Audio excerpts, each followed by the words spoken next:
Just another day TV.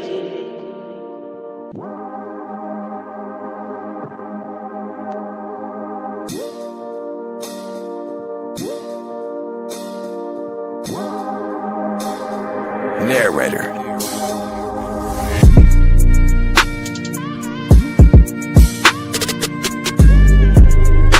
Just another day TV. What's up, chat? How y'all doing today, man? We're outside. We're waiting until the show starts. Bless up, Alex. Bless up. I'm over here reacting to some shit real quick.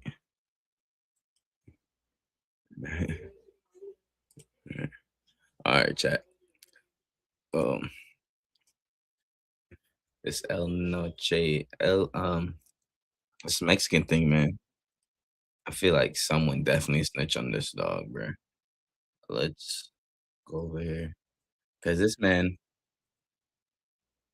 been in hiding for so long and for so fucking long. And for so long. And I don't know where it is. Catch him, and they had the same picture of him from the 90s, the early 2000s. And just find him out of nowhere. They got him in Mexico right now. Mexico Governor Greg Abbott is directing Texas DPS to expand operations along the border. This after a wave of violence erupted in Mexico after the Mexican military killed the cartel boss known as El Mencho. Several dozens of people were killed in the attempt to capture him and the violence that followed. They've been going ham, burning gas station and everything. Man had his own military, bro. CJNG, the El Calisto, freaking army, bro. They are turning up for their dog. And I heard that he made it out, but on his way to the hospital, he succumbed to his wounds. But I can't break this down right now. I got too much noise in my ears. But we go over it. We'll go over it soon. So I really want to break that shit down.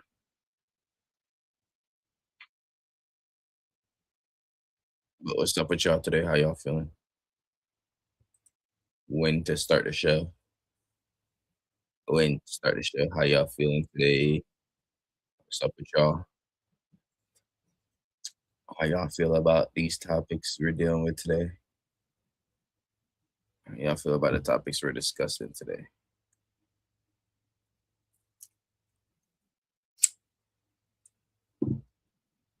Let me get your thoughts. Before we start discussing the topics. I'm Massie, LaMelo Ball, and AI monitoring silent speech.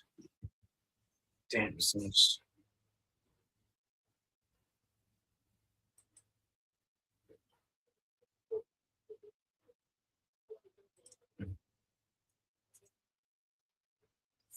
How y'all feel it?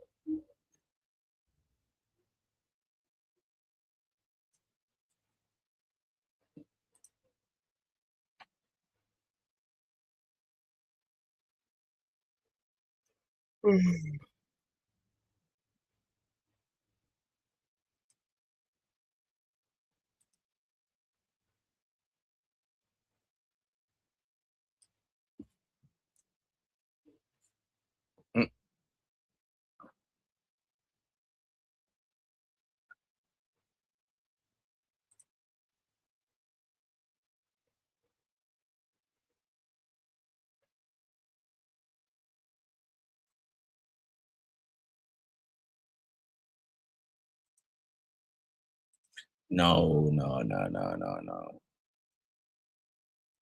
Doesn't work like that. Right. Oh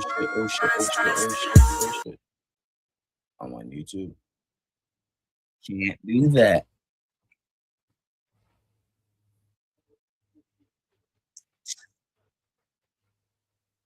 Whoop. Can't do that on YouTube.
The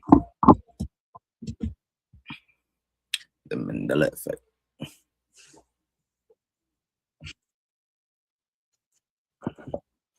What's up with you? What y'all think about the topics today? What y'all think about the topics today, chat? What y'all think is 17 of y'all here on YouTube? And not one comment. What y'all think is 10 of y'all on Twitch? What's up with y'all today? How y'all feeling? What city you from? Drop y'all city or country in the chat. Drop y'all flags in the chat. Drop y'all flags in the chat.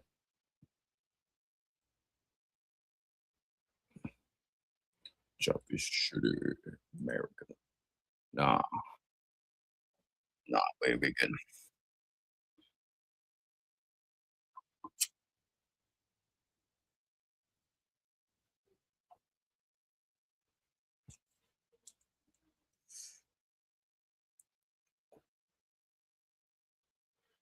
I'll back that tip. What's up with y'all?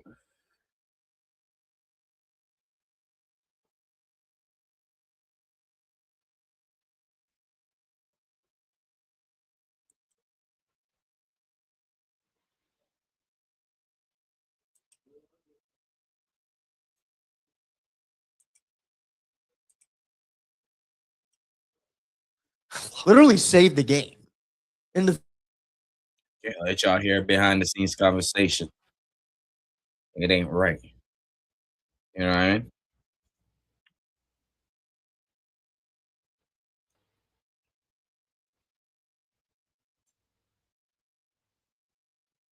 Is Alex, is your X live stream set up? There's a thing up here saying X has experienced issues with live stream posts.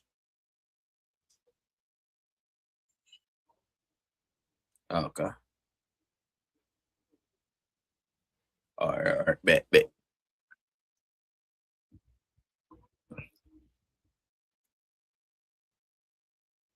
All right, bet.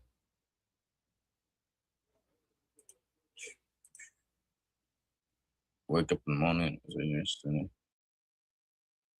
Alive and alive, chat. It's alive and alive, but y'all can't hear it behind the scenes. You start at 8 o'clock. I'm going to X.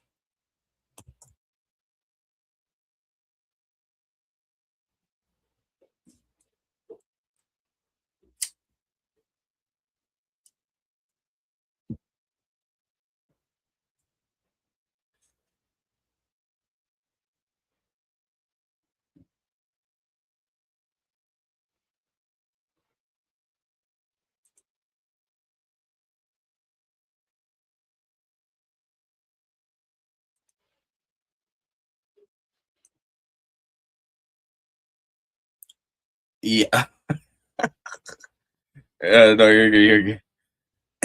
You're good. Oh, can you hear me? Can you hear me? Oh, my fault. My fault. Oh no. Watching someone crash out, but my fault. But I have you ready for X. Yes, I have X pulled up and ready.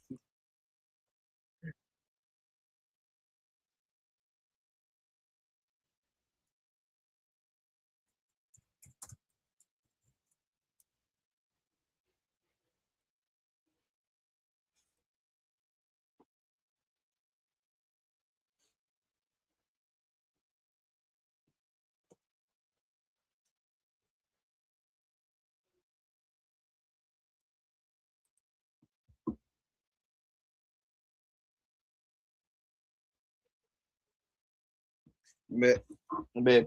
Do I have any? Did I have any socks when I came to bed? Socks? Yeah. Maybe. If not, can I have a pair, please?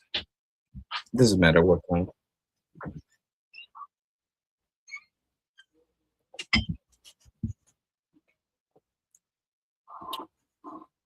You want a smaller one? Yeah, he was like, bitch, nigga. He called the lady a bitch too. Yeah, freaking Michael B. Jordan was up there. He was like, nigga. That's like, oh shit, I'm on my life. Sorry, chat. I'm not making fun of Tourette's. I'm just showing you what happened at the bathroom. All right.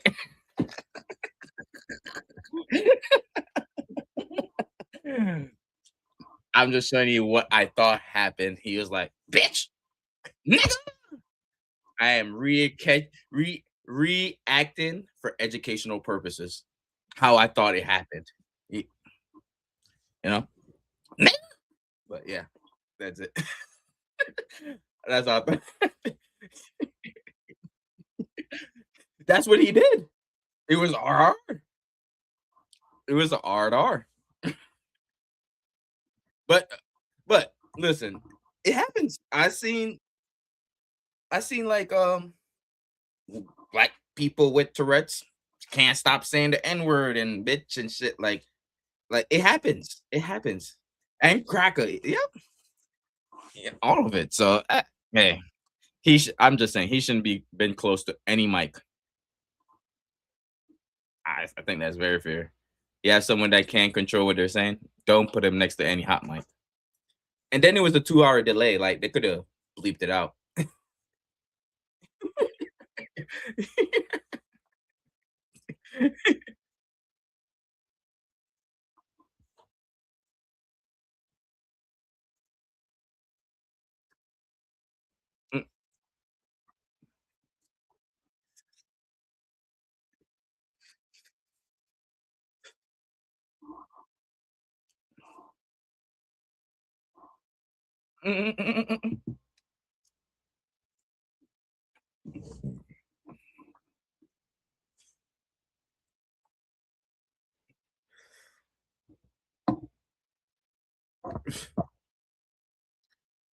All right, chat.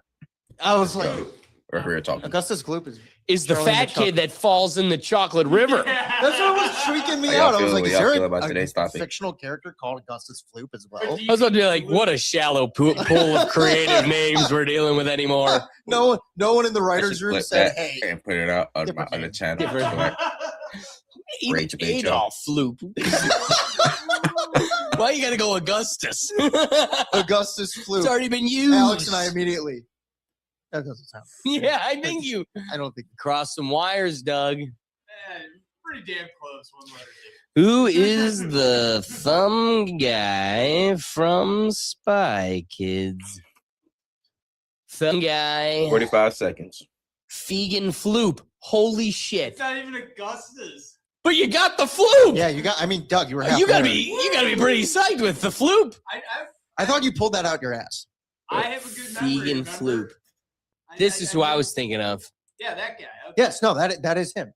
Yeah, that's what I thought. Yeah, he was like, sorry, the guy's retarded. Who's ready for a good time, folks? Oh, we haven't any updates?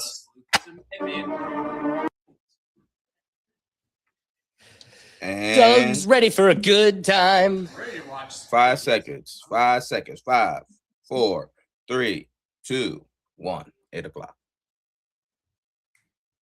Gotcha.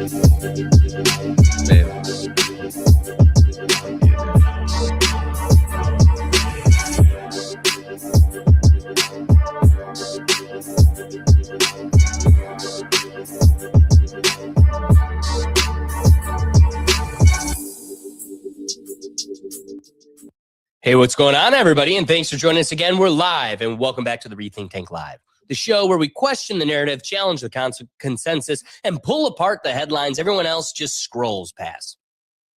Tonight, we're asking 3 very different questions, but they all point to the same underlying theme: power.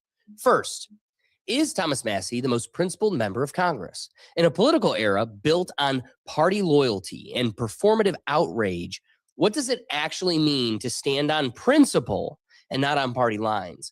And is anyone else really doing it? Then LaMelo Ball and the modern American dream. Does his rise represent hard work paying off, or does it reveal what privilege looks like in 2026? And more importantly, how do we define privilege when fame, talent, and money collide? And finally, I really want to hear his angle on this Q.AI, privilege. the advancement of silent speech and the facial micro movement technology. We're talking about AI that can potentially interpret thought patterns and subtle expressions before words are even spoken. Is this innovation, or are we walking into a future where privacy doesn't even include your own face? Principle, privilege, and predictive. Let's rethink it. Let's kick off the Rethink Tank Live.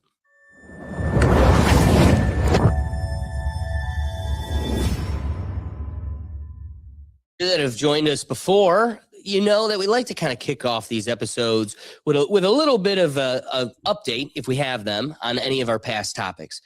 One thing that I finally was able to locate in a clean audio fashion that this is not for really anybody, but for me to sleep at night and just know, because I really do think it ruined the tone of the Epstein Files episode. I have my Epstein Files, series, but we did one live show where we just went all out. And I think setting the tone with a 6-minute video that of Paul Stamets that really just got us to the point I wanted us to display, then realized we didn't even get the clip I wanted. This is it in short form, quick and brief. This is the moment we're living in right now. Going to get weirder and weirder and weirder, and finally it's going to be so weird that people are going to have to talk about how weird it is. And at that point, novelty theory can come out of the woods, because so I wasted everybody's time learning about novelty theory, where really we just needed to get to here. Really, we just needed a guy to say it's weird. It's weird, and you won't be able to hide from it. Eventually people are going to say, what the hell is going on? It's just too nuts. It's not enough to say it's nuts. You have to explain why it's so nuts. So between now and 2012, the next 14 years, I look for the invention of artificial life, the cloning of human beings, possible contact with extraterrestrials, possible human immortality, and at the same time, appalling acts of brutality, genocide, race baiting, homophobia, famine, starvation, because the systems which are in place to keep the world sane are utterly inadequate to the forces that have been unleashed. The collapse of the socialist world, the rise of the internet, these are changes so immense, nobody could imagine them ever happening. And now that they have happened, nobody even bothers to mention what a big deal it is. Oh, we'll mention it. It's super funny because at some point I'm like, he's just throwing words out there now. He's just throwing every word he can think of at it now. But boy, did he predict every moment. It's coming at us at every angle. Literally. It's funny he mentioned 14 years, so you got to think this is probably, 98? Yeah. He said 2012, so now it's 14 years since 2012. And every word he said, nailed it. Yeah, it's like, oh, he was just off 14 years, I guess. Yeah, just double it and give it to the next guy. He wasn't wrong 14 years ago either. Perfectly said. Yeah. I was just like, oh, numbers. So I just needed to add that cherry on top for the peace of mind, knowing that we finally delivered on the right clip. This is why we're doing what we're doing. It's not easy to navigate the algorithms when you call a spade, but here we are. Sky is blue, the grass is green. Elephants. But I got one last update for us, and this one's more for me and Doug. It really has nothing to do with the show. It isn't an update on any past topic, but what I can tell you for sure is it is an update for Doug and I. Sorry, Siri's talking back. Siri, back down. All right, thank you. Easy. Hey. Easy, girls. Now this series attacking. Whoa there. That one answer was like, what you want? All right, last update. Doug, Miami Important thing. How would you? cannot stop kicking ass. This is the most fun Miami sports has ever been. And we never went to any basketball games when we were there. I did. I went to one. I went to and one. guess what? Yep. That stadium was empty. Speaking of Miami, Ohio, I saw a cool stat. They have the home run leader in NCAA baseball at this point in the season. It's still really early, but at 5 already. Pretty That's good. Love and honor, It's baby. pretty good. I'm sure your hockey team's still Love and kicking honor it. to You know what, too? You know what? The hockey players, that's a very hockey school. So the hockey players rule Because you used to be a really Miami. good team. Yes, but now the basketball team is taking the show. Here's a really fun moment that I just want to highlight because the Miami train is rolling. I'm excited. I got a game coming up that I'm going to go to. I got a game tonight as well. So it's the train keeps rolling. Love and honor. Here is a fun clip between the head coach and, they've got a huge following. The whole school's behind them. But beyond anyone, the swim team is taking the face of like the fandom for the boys basketball team. Let's talk about the important thing. How would you assess the impact that the swim team has had on your club and the crowd? Showing up that would appear to be distracting to me. I don't know if that's motivation or distraction. How do you feel about this? Well, the first time it happened, I was absolutely shocked. And I told them after the game, we obviously really appreciated them doing what they were doing. I told them we would return the favor and show up to one of their meets, but we weren't going to wear the Speedos, though. Wait, if you finish the season undefeated, win the MAC championship, you commit right now to, in the celebration, in the watch party, donning the Speedo, being hoisted up and showing off your best Don't do it, Travis. Would you do it, Travis? Would you commit to that right now? Done. It's done. Done. Yeah. Good for him, man. Good for him. Oh, yeah. That's a great Let's play story. ball. This has been a fun story. It is. And, now I think it's written in stone. We're going to see this man in a Speedo. He's going to be swimming. Yeah. I mean, hey, it's an awesome story. I mean, when was the last time an NCAA team went to the regular season? Remember the Seriously. Browns? Seriously. What's that? Remember the Browns did the opposite when we had that defeated season. Hugh Jackson jumped in the lake because he told them if we went winless. Yeah, they should have went At out least there this and is better. drowned him in the Winning. lake. Yeah. Yeah, they should put some men's shoes on them, too. Swim with the fish. So let's get to the first topic of the day. This one I'm really excited to get to. The Rethink Tank went to Kentucky. I had an opportunity to meet Thomas Massie. We got to see him speak. I have some clips to play for us here because I want to have an opportunity to display some of the message that he brought. It was really great. But before we get to this weekend and our campaign, the kickoff in Kentucky, ironically today, Congressman Massie was called on to speak. And he spoke. He did. This is a gentleman from Kentucky, Mr. Massey. What a gentleman from Kentucky. Thank you, Madam Speaker. Congress created the Department of Justice. Congress funds the Department of Justice. And Congress is responsible for the oversight of the Department of Justice. When will we see justice?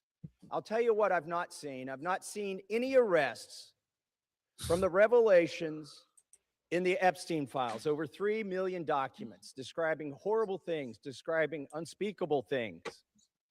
So much of it redacted. Over 24 people have resigned, CEOs, members of government worldwide.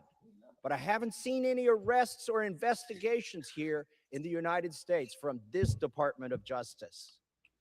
Prince Andrew, Duke of York, who has since been stripped of his royal titles due to his affiliation with Jeffrey Epstein, has been arrested. Former prince. Peter Mandelson, who previously served as UK's ambassador to the United States, resigned in disgrace from United Kingdom's House of Lords and the Labour Party, and he's been arrested. Former Prime Minister of Norway, Torbjorn Jagland, has been charged.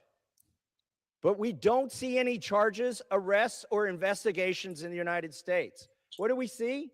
We see our FBI director celebrating in the locker room at the Olympics overseas. It's fine to be proud of this country, But we should be proud of this country because we have a system of justice that works. And yet we do not. Who are the men that should be investigated? I'll name them right here. Leon Black. You don't even have to see past the redactions to see that this man needs to. It's like we're staying spot on. Everybody else in there is just like, you son of a. This We guy, need to take this him. gentleman. This who's calling him a gentleman? Not me. Not me. But whoever's getting in the way of me and my 13-year-old lover, not me. Ain't a gentleman in my world. Bunch of guys in the studio. Spot on, Mr. Massie. Continue. Continue. Be investigated. Jess Staley, accused These niggas. of terrible things. It's right there in the files. Why is he not being investigated? And Leslie Wexner, why did the FBI list him as a co-conspirator in their own documents in a child sex trafficking case, and then tell him, according to him, that they had no questions for him? Why is that?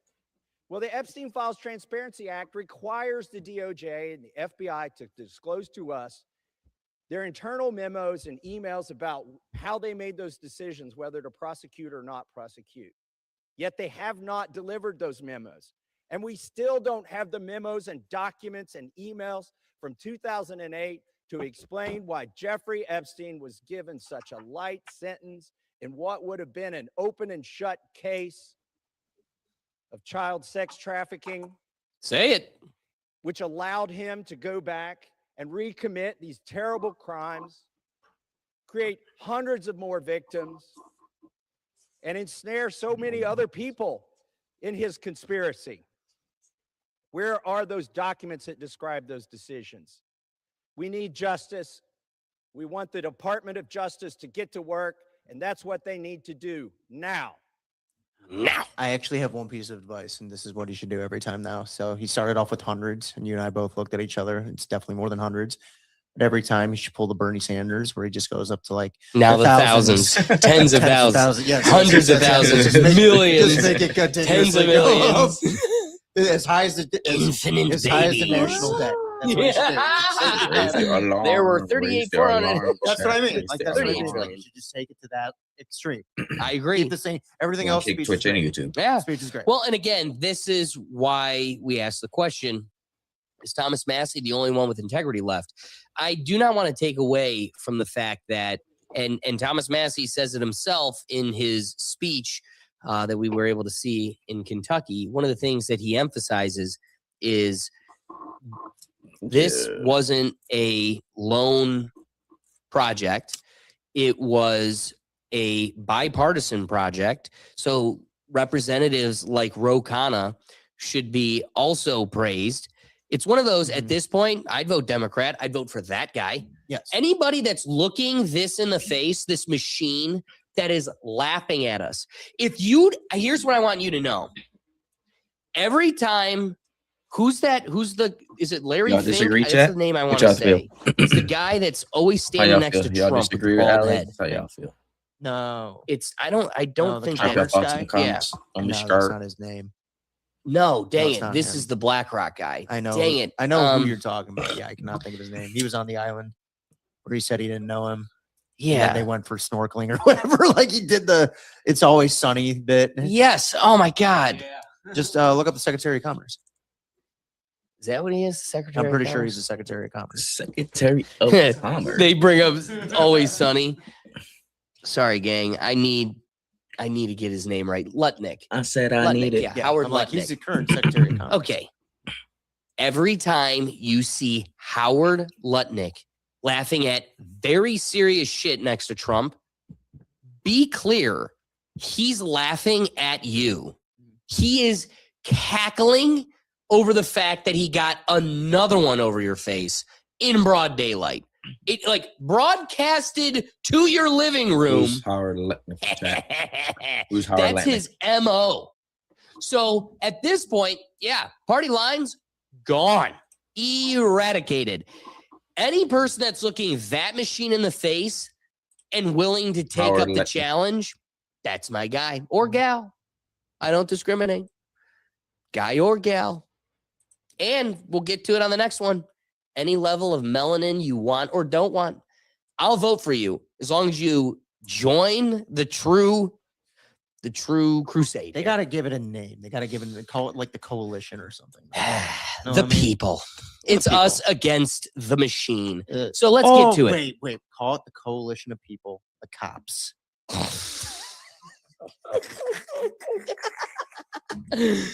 It came to me just then. I'm sorry. I couldn't help myself. Bad boys, bad oh my boys. God, that'd be great. What you gonna do? Oh my God, that'd be great.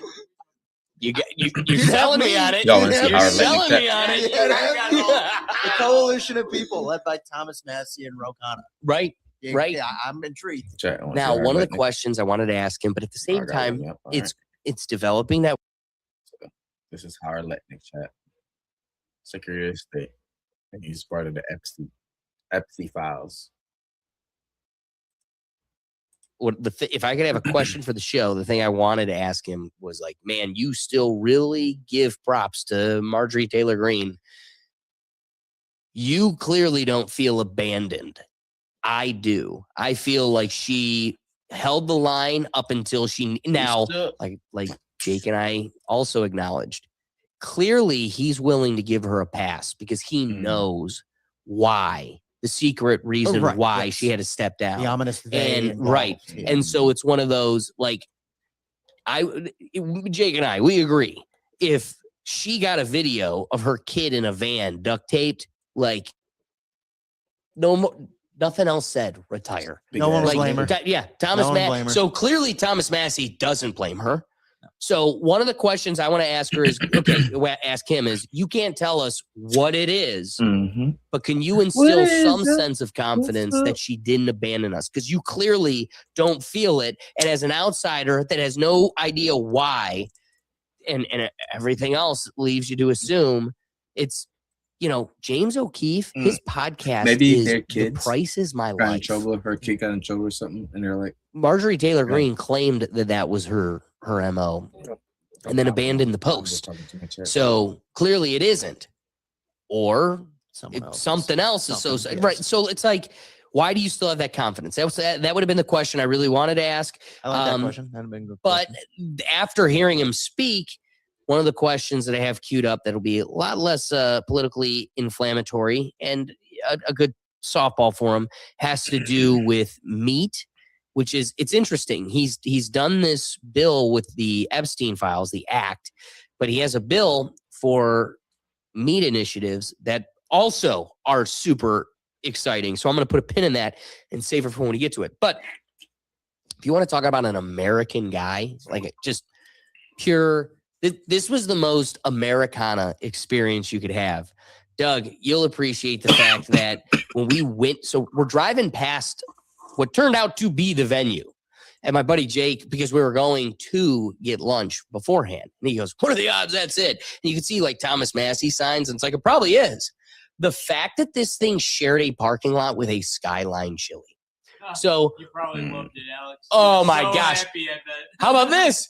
It was catered with Coney dogs. I mean, why wouldn't you? Why wouldn't Yeah. you? So tell me it isn't the American way when the man is hosting his campaign rally in a Skyline Chili parking lot. Imagine if you're doing it like down the road and next to a Swenson's or something and not have them cater.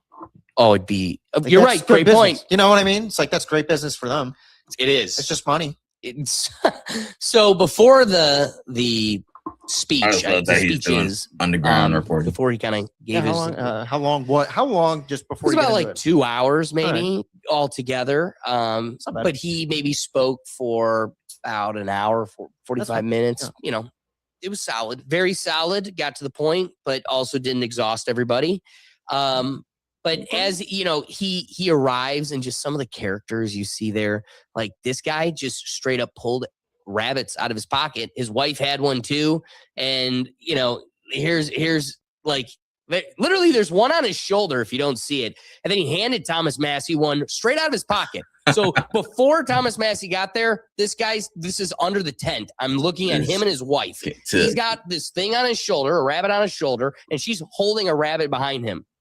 Then he goes up to Thomas Massie and he's like, you like my rabbit on my shoulder? And then just pulls one out of his pocket. It's like, Who wants to be the pocket rabbit?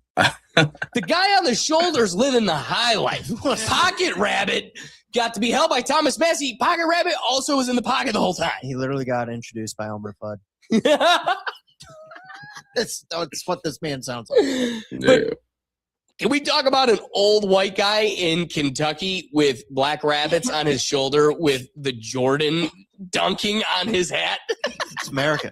Nothing says American more than that. Facts. That is facts.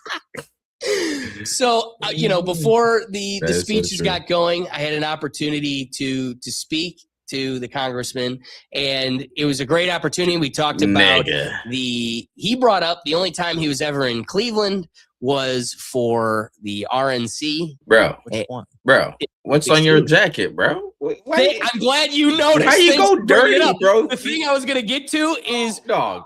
Come on now, Alex. as I have this whole time talking with him, Yeah. and my buddy leans in, he taps me on the shoulder, and if you see here, I'm going to go back to the beginning.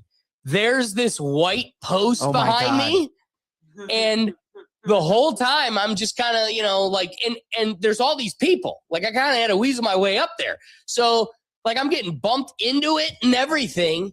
And as soon as I finish this great experience, he taps me on the shoulder. He goes, dude, look at this. And he wipes his finger on the pole. He goes, the pole is so dusty. And just so you know, you're covered in it. You were laying all over that thing. Your jacket's white. Man. You And I'm out like, there doing, no way. you out And I there doing looked at it, my on-field whole reporting. back. Look at my butt. It's all over it. You out there doing on-field reporting in the field reporting and getting messed up, dirty in front of Thomas Massie and stuff. Come on, Alex. Hey, Come well, he on. couldn't see my backside, so that's all that matters. At least the front side was clean and had my debt badge showing. You know what? Hey, real quick though, firm handshake. Always. Good on you. Firm handshake. Fucking rip them in like Trump. No, I didn't even think about it. Here's one of the greatest moments. What's up? And, Ortiz? our Welcome to conversation the might Live be TV something we save for another day. But the coolest thing about this, like why this guy means something, and it's something I haven't really, I'm sure people get like this with any president, whether it's Obama or Trump. Like, doesn't matter the political divide. This is a affluent figure. But I got to say, Is that the poll? that was bring that back. That was the bloody poll. Look at that. That was the bloody poll. The bloody poll. So the other thing was that it was just beautiful. A beautiful thing to take away from that. And again, it's a bias because those are the people that sought out a Thomas Massie event. Right. Every person that got, and he was there all night to speak and shake hands with everybody. But every person was just pouring their heart out to this man. Like I just had a great conversation with him, asked him a question, was able to have a great opportunity. Dude, people were coming up and bringing up legislation I never even really knew about, how it impacted their farms. Just watching every person change. Like the second it was their turn, the gratitude and it comes from somebody that's bound by their integrity. In a world where we don't see that at all. When was the last time you got excited about one of our congressmen? Bingo. No, and that's why I wanted to go out of my way to emphasize the Thomas Massie. I drove from Cleveland, and the thing that we talked about predominantly the whole time there was how much of a shame it is that we're the swing state that's supposed to represent everybody. And I could tell you, I don't feel there is a single person in Ohio that represents me. DeWine is a Benedict Arnold, and that is putting it, boy, you're lucky you got me live, because that's the nicest way I'll ever talk about our governor. That man sold us up a river in COVID, and then I dare anybody, Google House Bill 188, your stomach will turn. Like, we're being just packaged and delivered and sold every which way we can, and that starts at the top. That's our governor. Then you look at any of our congresspersons, senators, and House of Representatives. Doug, I know your teacher was one of them now. They all suck. Yeah. Bless up, brother. I hope you have a great day, bro. Welcome to the what a lame-o. But you look at this and you go, I had to travel to another state to thank another guy for representing those people because at least somebody's getting You were fortunate represented. enough that it was just over the border too.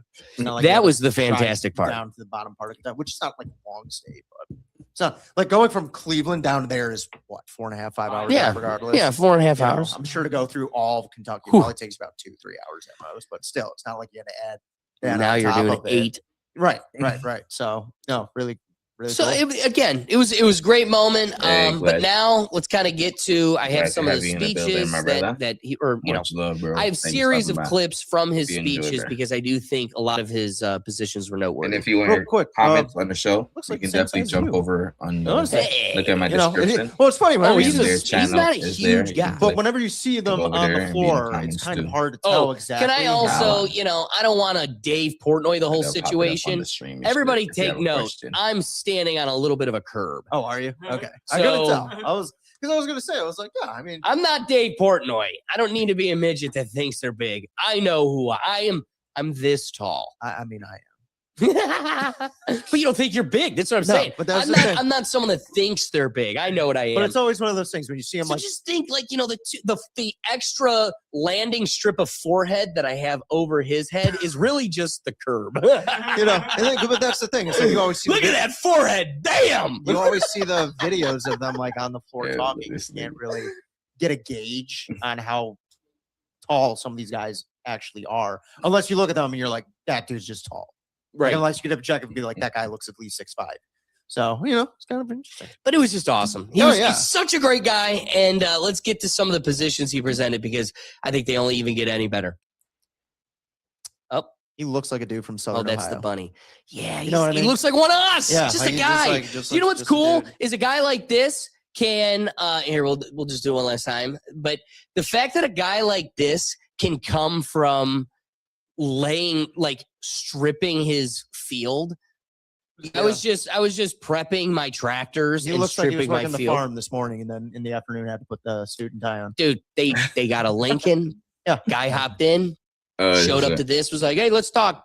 Do you know how little you have to prepare? How much memorization and hard work it takes when you're just being yourself? Do you know how funny it would have been though, is if your whole world got turned upside down and he shows up on some like military helicopter, and you're like, oh, I wasn't expecting. Is he a psyop too? It would have been so funny if you came back and been like, dude, there was like 3 helicopters and he was in one of them. Like, it was really weird. Listen to This this dude's chat. from Kentucky. I was like, where are you landing? In Culver's? What's going on here? Culver's. You laughing at me, bro? Well, I came from Cool. Culver's. Got to make it the Skyline Chili. Cat. All right, so let's get to some of his dropped in the speeches. comments. First, this is him getting brought up right off the Yes. bat. Funnies and ha-has. Thing that we need in this nation to keep our eye on is what he wears over his heart right here, which is Skip the death. toilet. And if you want a strong military, if you want a strong economy, if you want a strong future, you're going to need a man focused on that. Congressman Thomas Massie, I'm proud to call him my friend. It actually all worked out for the better, Ricky. As he says that, he goes, "Did you wear your debt badge?" And it dawned on me. Still in the back of my car, I got to pull it out. I brought a suit jacket and a tie. And oh, cool. Another thing I want to get to. So, okay. So I wanted to wear a suit jacket, tie, so I could wear my debt badge. And I pull it out. My buddy Jake goes, "You're not about to wear that, are you?" And I'm like, "Yeah." And he's like, "Dude, they're going to think you're a staffer." And I'm like, "Even better." And he's like, "Whatever you want to do." And I go, "Well, I have to wear my debt badge, so I have to." And as I'm talking to him, I'm wearing a Callaway quarter zip, literally pretty much what I wore to work, but the gray version with a polo underneath. And he just puts his fingers in the breast pocket. He goes, "This one has one." I'm like, "Oh, well, I guess I'll wear this." So I guess it's a good thing my black pea coat took the hit and not my suit jacket, because that would have been an even bigger bummer. But speaking of which, I wore golf polo, pullover.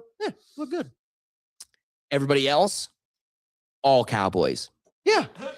My buddy Jake is in cowboy boots. And I looked at him as we were waiting. You know, we got like a half hour before the thing starts. We're under the tent. And I just look and I'm like, dude, every single one of these people also have cowboy boots. He's like, what did you expect? Yeah. I would have fit in, bro. Okay. It's Kentucky. I would have fit right in. You would. Oh my God, Ricky, you show up in the hat. He would have too. sought you out. You would have been like one of 3. You're wearing the hat too. Oh my God, that's amazing. So we're getting ready for this thing. And my buddy Jake, which is totally on brand, like, of course, he had his concealed carry. Why not? Why wouldn't he? It's Kentucky. Always. So I want to acknowledge he's going to get to it. So I'm going to save all the punchlines. But I want you to know what's going through my head. I got this really tall guy next to me who's got a piece. And I'm just thinking to myself, man, we need this guy to live forever, if not at least another decade. Like, it's the only chance we have. If we lose him, I don't know who else we got. And that's been on my mind for quite a while because I just feel like they've taken out the most significant figures of our history. How hard would it be to take this guy out and then just it's like if I could go back in time and take out baby Hitler, Bibi Netanyahu's like, if I could go over there and take out Thomas Massie, it would just all go away. Where is he? Next to Skyline? Oh. And again, dude rolls up in nothing but a Lincoln and there's one cop car there pretty much. So the whole time I'm just like, man, severe lack of security. I am shocked. Like, hey, Doug, do you know any of the names of like the people that just like lunged out at Reagan or like, it's not Lee Harvey Oswald, but the guy that got Lee Harvey. Jack Ruby? Yeah. I'm standing there thinking like this Ruby camp. was the guy who stopped him. The person who got shot, part of Reagan's staff, and that's why we have the Ruby law. Regardless, you're just Doug, what thinking the like, history? man, there's a lot of faith in this crowd. Like that nobody's going to do anything crazy because there's nothing. There's nothing. We're all just standing under a tent and the guy's it was like 1820. Like, the government, baby, the Constitution. Did you like start running the numbers up through your head of who else has a piece so here? I don't want to spoil anything. Let's bring Thomas Massie onto the stage. The way he acknowledges this. So just know that's in the back of my head. It's good. I like how I'm looking forward in your to him head going into it. And now you're standing in front of him going, this is... Wait. I've been thinking about the fact that there's a lot of interest in taking him out. And then my buddy's just got one. And then I'm just standing under a tent and we're all just hanging out. Like I could touch the guy. I could touch the guy with the thing. I could pet him. And I could pet the thing on his hip. All right. Getting up there and telling us, come on up, Thomas. Steal your money. I don't know if you can hear my laugh throughout any of it.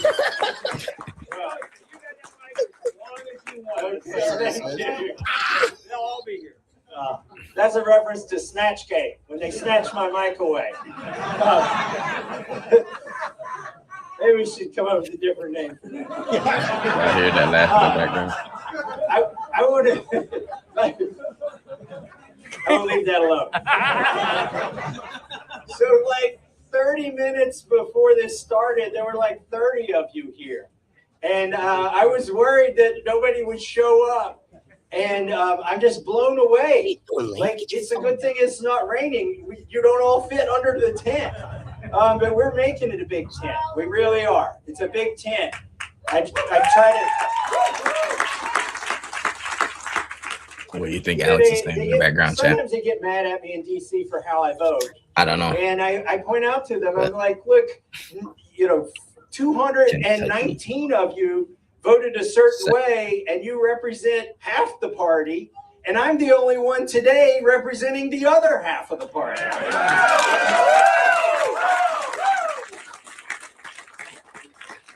don't want to get into my speech yet until I thank these Liberty Warriors in the state. So then he goes on to all the local reps and Which is good. Yeah, That's what you gotta do. I mean, they That's part of the helped get job. him there. Of Part of course. the job.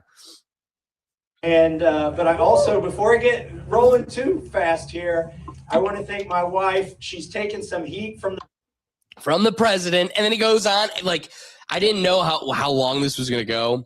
So then he starts going into all of the derogative things that Trump is saying about her and that, well, here.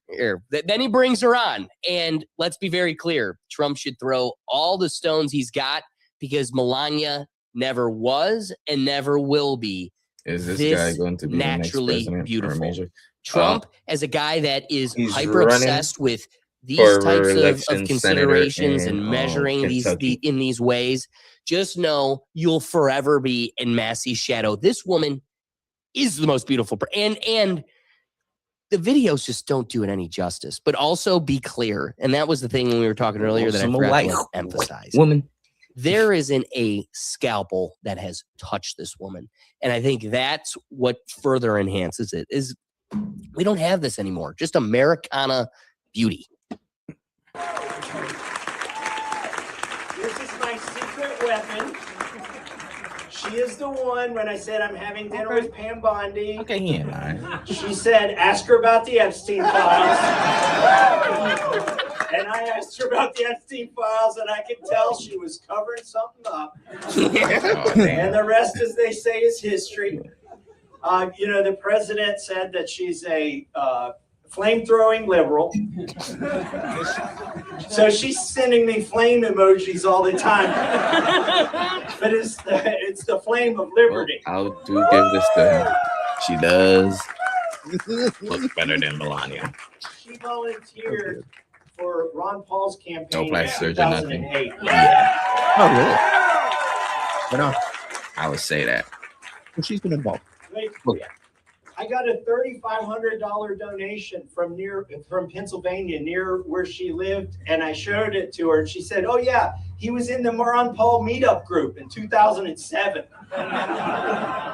So, but then after that, she worked for Campaign for Liberty. She worked for National Right to Work. She got our Senator Rand Paul elected here in Kentucky. And that is one of the cooler parts of this is like he really is taking the torch. Yes. Ron and Rand, they're getting old. They're getting old, and this is kind of the new guard, and that I think has just a little bit more. Also, he's the one that's pushing for people to get arrested. This is where it gets good. We get in the speech; it's very hearty, and I got some moments like that's why Alex, Alex that I can bring into to further enhance his points. Loves him. Good stuff. Secret weapon. Pushing for I really don't think I would have got the Epstein files done without her. The day we moved, thank you. Nice. When she met me, I was living in a truck camper in Lot 7 in Washington, D.C. Now we have a very small apartment in D.C. And I scheduled on moving day to move everything into the apartment. I scheduled our Epstein press conference, so I couldn't be there. Perfect timing. Look, I got something really important. You hire those strong men that move cardboard boxes. Yeah. But anyways, it is so encouraging to be here. This reminds me of the energy we had in 2012. And my campaign office was also in Florence in a different location. And I recognize some people who were there and made thousands of phone calls. And that's why we have this office here. It's so we can amplify what we have that the opponent does not have, which is grassroots support. So this is also him recording. He went down to Kentucky and recorded this himself, Alex. You are the secret weapon. Yeah. Yeah. But it reminds me of that, that 2012 campaign. This is his footage. But when we had that kind of energy, that energy is back. It's great to have it. I want to talk about, what I stood for then, because it's the same thing I stand for now. I just found out before I stepped up here, I got endorsed this morning by the Northern Kentucky Right to Life. Thank you very much. We got a 100% voting record on that. Also, we just came from a gun store. Yeah. I hope you're all packing. Like, this would be the worst place somebody would try to do something. They're not going to make it across the street. I was gonna say, I wish when he said that, everyone was just like, "Woo!" Well, the funniest thing is, as soon as he said that, I was like, "Oh yeah, we're the security." Yes. The whole time, I totally forgot. Like, Yes. At that point, try it. At that point, it's strength in numbers. As exactly like he said, you're not making it across the street. Like, No, might have got me, but we got you. So- we got you too. So Thomas Massie is a Democrat that's running for re-election in Kentucky. you know what? We're gonna put a pin in that. Yeah. Can I Okay. answer that here shortly? All right, Because gotcha. he literally gets to it here in like a minute at the most, where he acknowledges a viral clip that kind of presses that consideration. And so, I'm chair of the Second Amendment Caucus in Congress. That's a very important issue to me, just to talk about a few of the bills. Actually, I don't have time to talk about all the pro-Second Amendment legislation I've done, but the one that I think is most important is national constitutional carry. Hey, Alex, you see that you're not the only one from Ohio, right? Because this lady back there in the red got an Ohio sweater on. I noticed that. Well, I'll be honest with you. She stood out for another reason. I was Hey, of course chill you out. put her back. Chill out. Well, It's just Ohio the sweater. reason I said that is because I was like, and for the longest, I was like, it's all white people. It's like a rally. And then I was like, of course, they threw her right behind the stage. Hey, sometimes for the people. Strength in For the people. Strength in numbers. Well, you gotta show it's not just all glowing. It's optics. We've got diversity. Not as much diversity as I think we would have hoped, but it's also Northern Kentucky. I was like, it is Kentucky. It Like you said, is, everyone's in cowboy boots. Everyone has a farm Who here. don't understand Northern Kentucky? That's country. Skyline is a night out. It is. Country. Well, I got to tell you, you could go like 20 minutes, but Skyline was just about it in that area. Let me ask, is there a Number Dollar farms. General nearby? Oh, yeah. Nice. That's where we get the groceries. Those are true salt of the earth people there. We have a Dollar General right down the street. That's what I mean. Salt of the And earth guess people. what? You're also salty, Doug. You are it. Not as salty as the people that don't want sheets. Oh, jeez. Oh my God. Intended for you to have to ask, Mother, may I, pretty please, may I exercise a constitutional right that is actually a God-given right?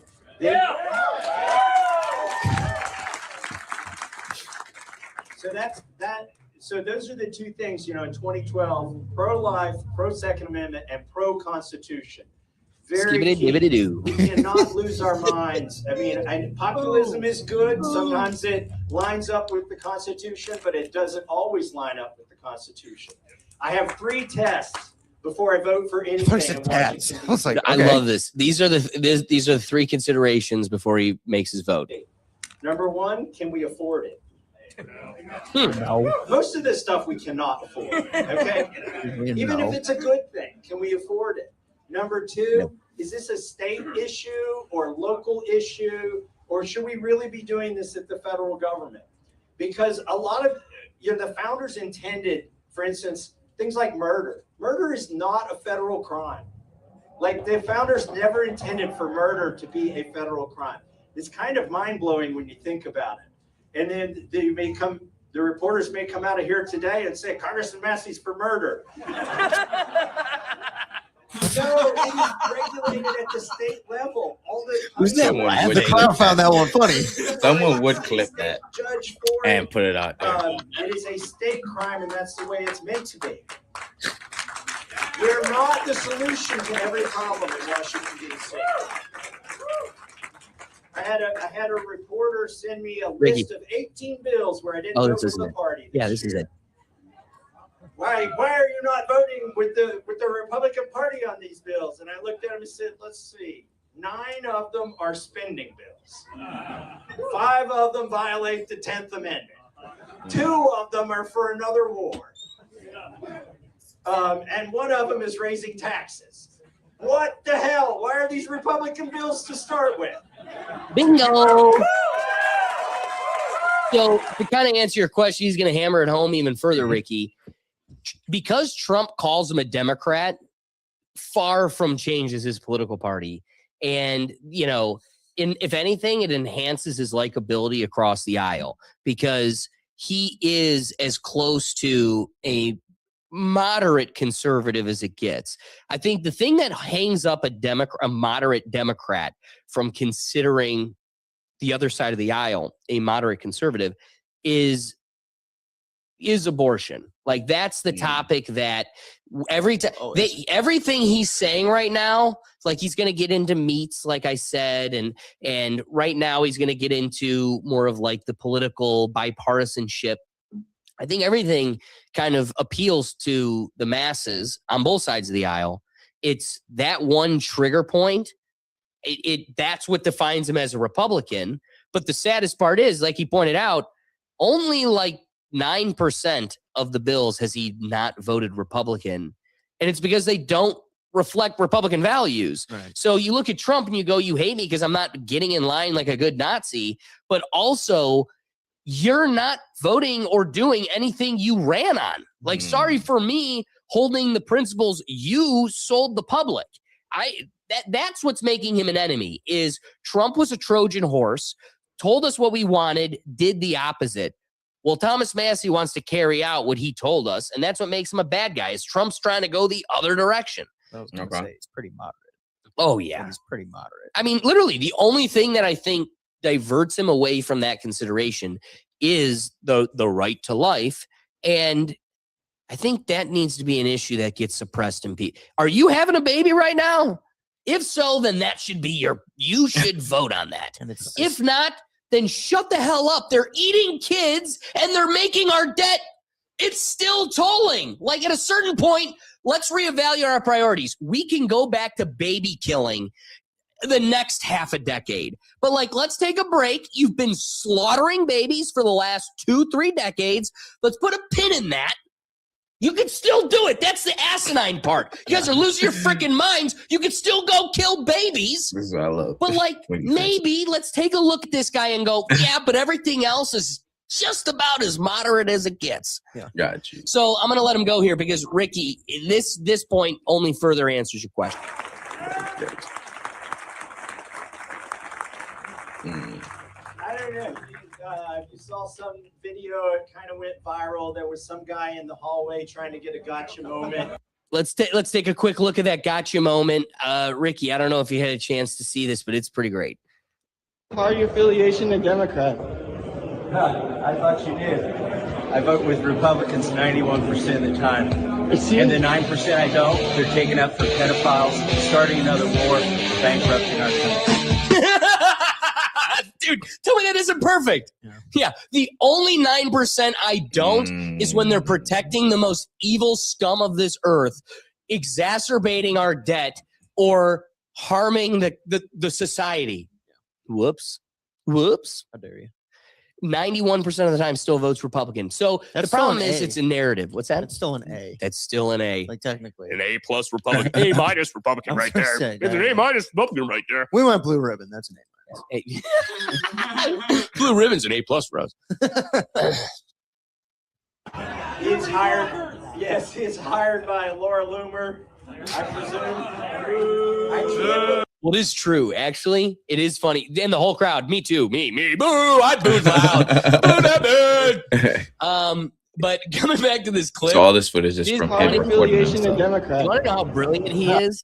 It really was a staffer paid by Laura Loomer, where it says Thomas Massie for Congress, www.thomasmassie.com.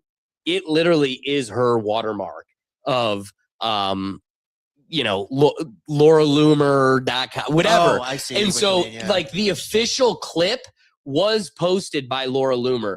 So it is funny. Like, yeah, that was a paid. She's an idiot. Antagonize. Oh my She God. really is an idiot. You know what? I'm gonna White refrain. breeze, No, I mean, I'll say it for him. bless I'll up, just say it. man. He thinks she's Yeah, an idiot. side tonight. Yeah. Thanks. I got you. No, I got you. I got my back. That's cool. Back to I can't believe he posted the video. Because the greatest part is like, dude, you did not hurt him. You know that, right? With this clip, you did not hurt him. I wasn't trying to run away from him. I was in a hurry. I was going to the Dude, you weren't even walking in a Judiciary hurry, man. Committee to try to. You stopped and was like, PDOs? You made sure your emphasis at the end was, let me be clear, the time they're spending my money, they're eating my kids, and Stop something bad. Okay? Some other Republican bill. Crowd loved it. And he said, Congressman Massie, why don't you register as a Democrat? And I said, what are you talking about? I vote with the party 91% of the time. But in the 9% of the time, they're covering up for pedophiles, starting a new war, or bankrupting our country. I am not on the bandwagon. Bang, bang, bang, bang, bang, bang. Oh my God, I wish they did There's that. just holes in the tent. Darn duty. I'm sorry. That There's would nothing you could put in have scared the hell out of you. You would have hit the deck. Everyone else in there would have been up, and you would have been. I'm with the rabbits. Disney. Look, we stick things in these bills. We need one issue, one vote for single bills. People ask me, are we going to vote our way out of this? Can we vote our way out of this? Not if you keep letting them put all the bills in one bill.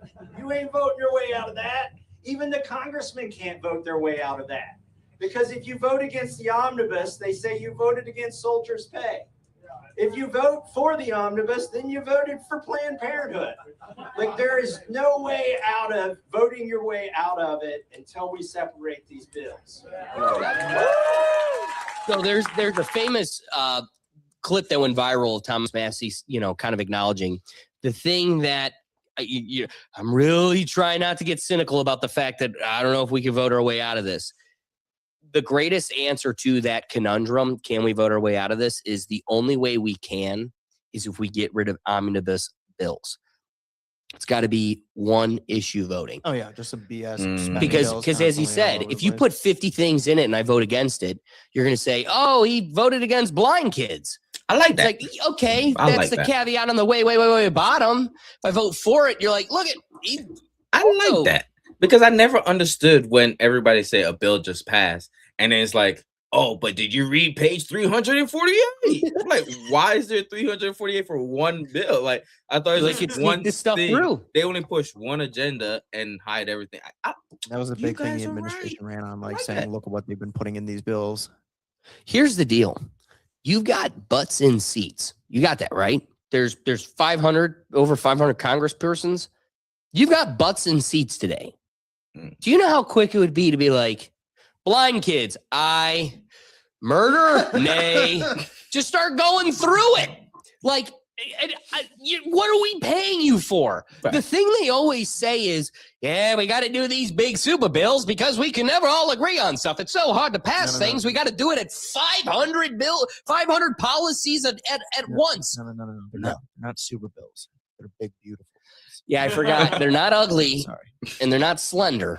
There's some sexy thickies. The big, beautiful bills. Damn.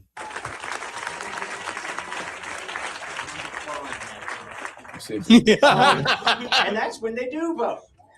Let me tell you about a time in 2020, March 27th of 2020. That was during the 15 days. Whew, I'm glad that only lasted 15 days. Remember, that's literally the definition of gaslighting. It's only going to be 15 days. That's all we need from you. Turn over all your rights. Quit traveling. Don't go see grandma. It's 15 days, and we'll stop this right in its tracks. I could tell they were full of shit from the first day.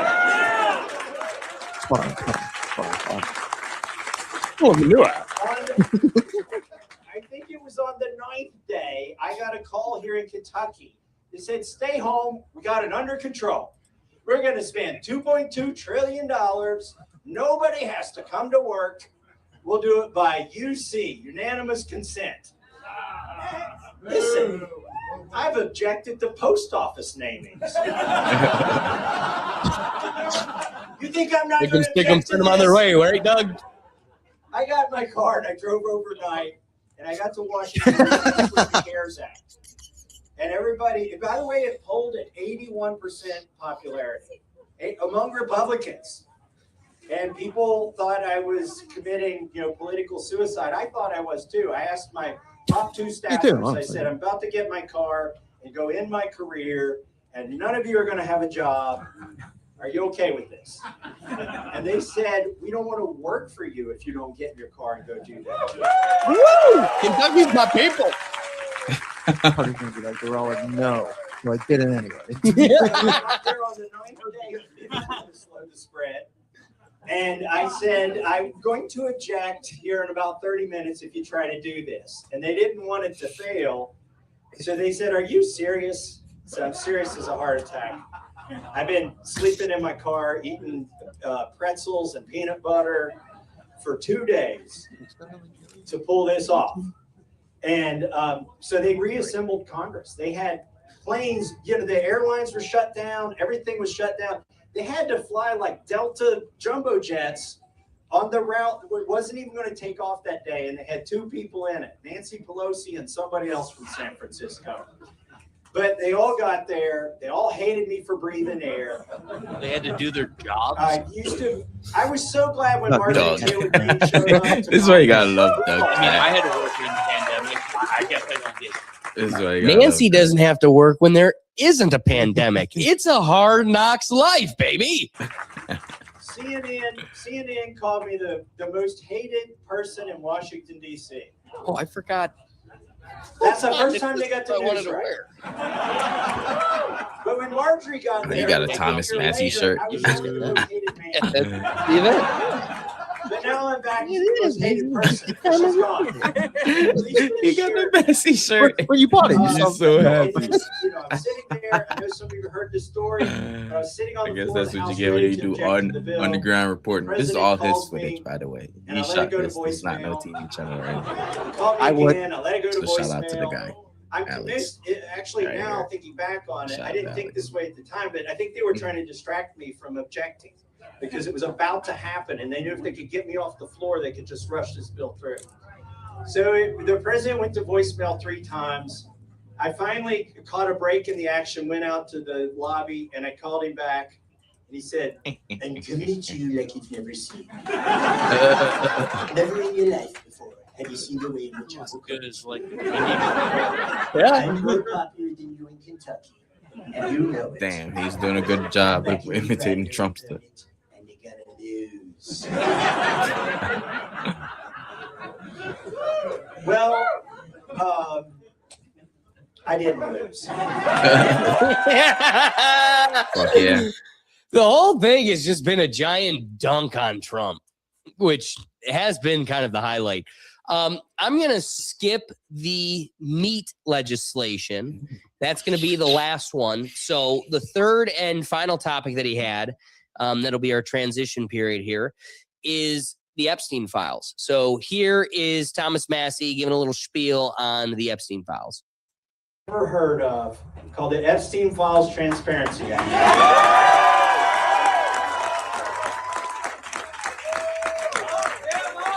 Get him. America. Yeah. People are being arrested worldwide and resigning worldwide, but not in this country. I thought we were the beacon of transparency and democracy. Why is it in these monarchies, in these socialist countries, they are resigning and stepping down and going to jail? But it's not happening here. It's because there is a corruption happening that's deeper than Go I check out his channel, man. Phase 2 brought to you by Thomas Massie. Big Bird. BB. Not the BB you thought. Going through the actual Epstein files. Big Bird. And, Crazy shit. I'm a Christian. I don't wear it on my sleeve because I represent every religion of the 750,000 people here that I represent in Kentucky. But I am a Christian, and this is the first time where I feel like there are demons and spirits at work. You can't keep a secret between 3 people, right? Like if 2 people know a secret, you can probably keep it secret. If there's 3 people that know, you can't forget it. It's going to get out. How did these billionaires and politicians and movie producers, how did they keep something so evil, so secret, using Gmail? Right? That's facts. And there's been so many leaked How did they emails. keep it that way for 2 decades? How did they all evade any accountability, responsibility, or jail time or investigations? I think it was evil at work. And I do believe there was divine intervention in getting this bill passed.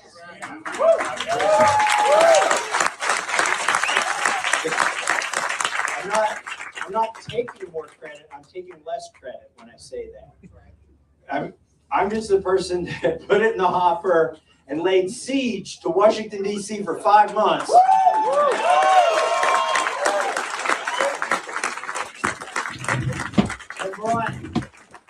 And it was, frankly, it was you all. It was the public pressure that kept building. Nothing good happens in Washington, D.C. unless they feel the pressure. And so it was actually my partner in this, Ro Khanna, who it was his idea to have a press conference and invite the survivors to Washington, D.C. And just like today, where this crowd, I did not expect to see a crowd this big. We were overwhelmed. There were like 100 TV cameras pointing at us. And it was, that press conference was good for many reasons. Number one, we gave those survivors a platform for credibility. They're standing in front of the Capitol, telling their gut-wrenching, heart-wrenching stories that some of them had never told. And we I'll be honest, we held the press conference to try to pressure our colleagues. We were already committed to the cause. But what happened to me there that day is I became All right, gang, I want you to really appreciate, we're not an official media group. I'm just a guy who's a fan of a guy. That's what I just told my chat, man. Like, this ain't no CNN or nothing. This man went on the boots on the ground, recorded this like he's a professional. Well, and do you know how tired my arm was getting? By the time we got to this point, I'm switching hands like, hey, and it's smooth transition because I don't see no shakiness. Dude, if Jake was a real friend, he would have done it because Giraffe up there would have had a much better view. So the whole time Jake was just like, I might need to use this thing. You never know. Oh, he was ready. Hand on piece. That's why he went. Somebody had to be security. But bro, you gotta get. I just literally telling the chat like, this ain't no CNN, bro. Like, he ain't got no tripod or nothing. Like, but it's smooth. And you can tell, but just a bunch of bobbing heads below. This is we don't get that at CNN. This is one lone dusty man. But this is you feel like you're in the crowd. You know what I mean? Really? Instead of watching dusty. him, was that? Instead of watching him on TV, just because of the heads behind the crowd, you feel like you're in there. You know? It's like, dude, why didn't you wear your glasses, your meta glasses? Because then I would have really been getting the back of the head. The advantage of throwing it up there. Imagine I'm holding a pair of glasses up in the sky. Yeah. But Alex, that's when you give the meta glasses to Jake. Then he doesn't have to use his hands at all. He oh could my just God, that had those on. Then if there was an incident, oh, Jake was so comfortable up there. but you know, Stork, you guys are calling me Dusty. The funny thing is, Ortiz, I keep looking you got at 40 like tonight, bro. First off, yeah, I was dusty, literally. But also, do you know how nice it would have been to have a tripod, pad of paper? I would have had a perfect view. My arms would have been down by my side, and I was covered in dust. Well, the last time there was a tripod, I'd have been like this and ended poorly. Yeah. Well, that happens to all of us. I'll be committed to the cause.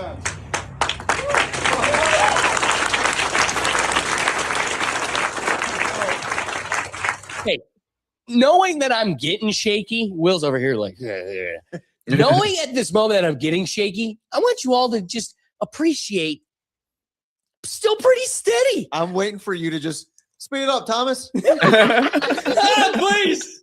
get to the good part. Hell no. This is the good part. Doug, you're missing the good stuff. And I'm going to try and say this without having tears in my eyes. But I realized there's a special kind of evil that was going on in the Epstein sex trafficking. And it's one Stephen thing Hawking. for an adult or somebody in a position of power to take advantage of somebody, to molest them. Maybe there's an age differential. That is bad. That is evil enough. But what he did is he conscripted these girls into doing evil. Right. And I didn't realize that, you say, well, why didn't you come forward? It's because when they come forward, they get blamed for sex trafficking. Because when they were 14, one of these, she's a woman now, but a girl at the time, she said a friend told her for $200, all you got to do is give a massage. And, it's a really nice house. High school. This is crazy. This and that and the other thing. And she, her family didn't have a lot. So $200 was a lot of money at the time. And she did it. High school friends that caught up in started this. this whole Epstein. Jeffrey Epstein had her cell number. When he called her, she had to show up, but there was one way out. She would go find another girl to take her place. So she went back to her high school and found another 14-year-old and said, all you got to do is give a massage and you can make $200. She lived with that shame and guilt for so many years. And then that is why they don't come forward and say what actually happened. Because when you find out what actually happened, people blame them for it. And so, anyways, that's when at the press conference, I thought, dang on, we held this press conference to try to convince my colleagues. Now I just got convinced I cannot let up. Not 1 minute can I let up. So we got one more piece here, but he goes further into the Epstein files. But with all the considerations, I think we've all kind of exhausted the point. If you want to see real journalism, actually digging up the Epstein files, go check out our series here on the Rethink Tank. Each week we've been kind of going through the tips and tricks and things we've been finding on our digs. So that way you don't have to start from scratch and rediscover it. We're the human hive and we're not going to lose. So last topic I have from Thomas Massie is one that I really didn't know about. As somebody that's in these trenches, I'm not for. Hey, make sure y'all go watch my episode I did with him when I went to Cleveland right here. Right here. Yeah. But Epstein files, let's see where it's at. Look, 1, 2, 3. 3 episode. What? That's over 5 hours of Epstein files. And we was live for 2.5 hours.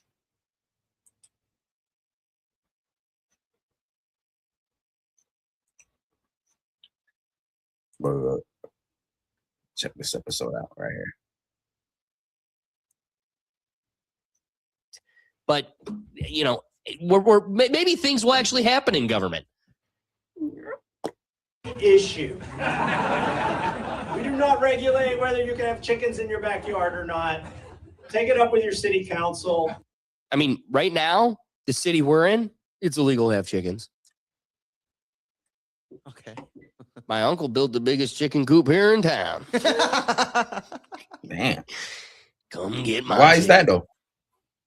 Because America sucks. Are you just No, I don't know there's a rule for everything. I know there's a rule for everything, bro. So I was just like, if you knew the specific reason, like did some chicken get out back in the day or something, they're like, you can't do this no more. They don't want independent sustainability. That is the underlying truth. A lot of it will be, well, this is a community that's trying to avoid, whatever BS they come up with. It's gawky or, we're a higher end community, whatever BS they come up with. The truth is they don't want sustainability. A parallel that runs with this, Ricky, did you know every tree that is planted by the government has to be considered a male tree? Therefore, none of the trees have fruits. So the effing trees I'm paying for, heaven forbid it pay me back and fucking feed me.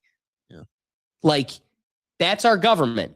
Your government hates you so much that they'll take your money and go out of their way. Bro, that would to never make fly sure in they're Jamaica, planting bro. trees that don't feed you. Imagine in Jamaica they saying don't grow a mango tree or a breadfruit tree or a ganap tree near your. Oh man, that would never fly, bro.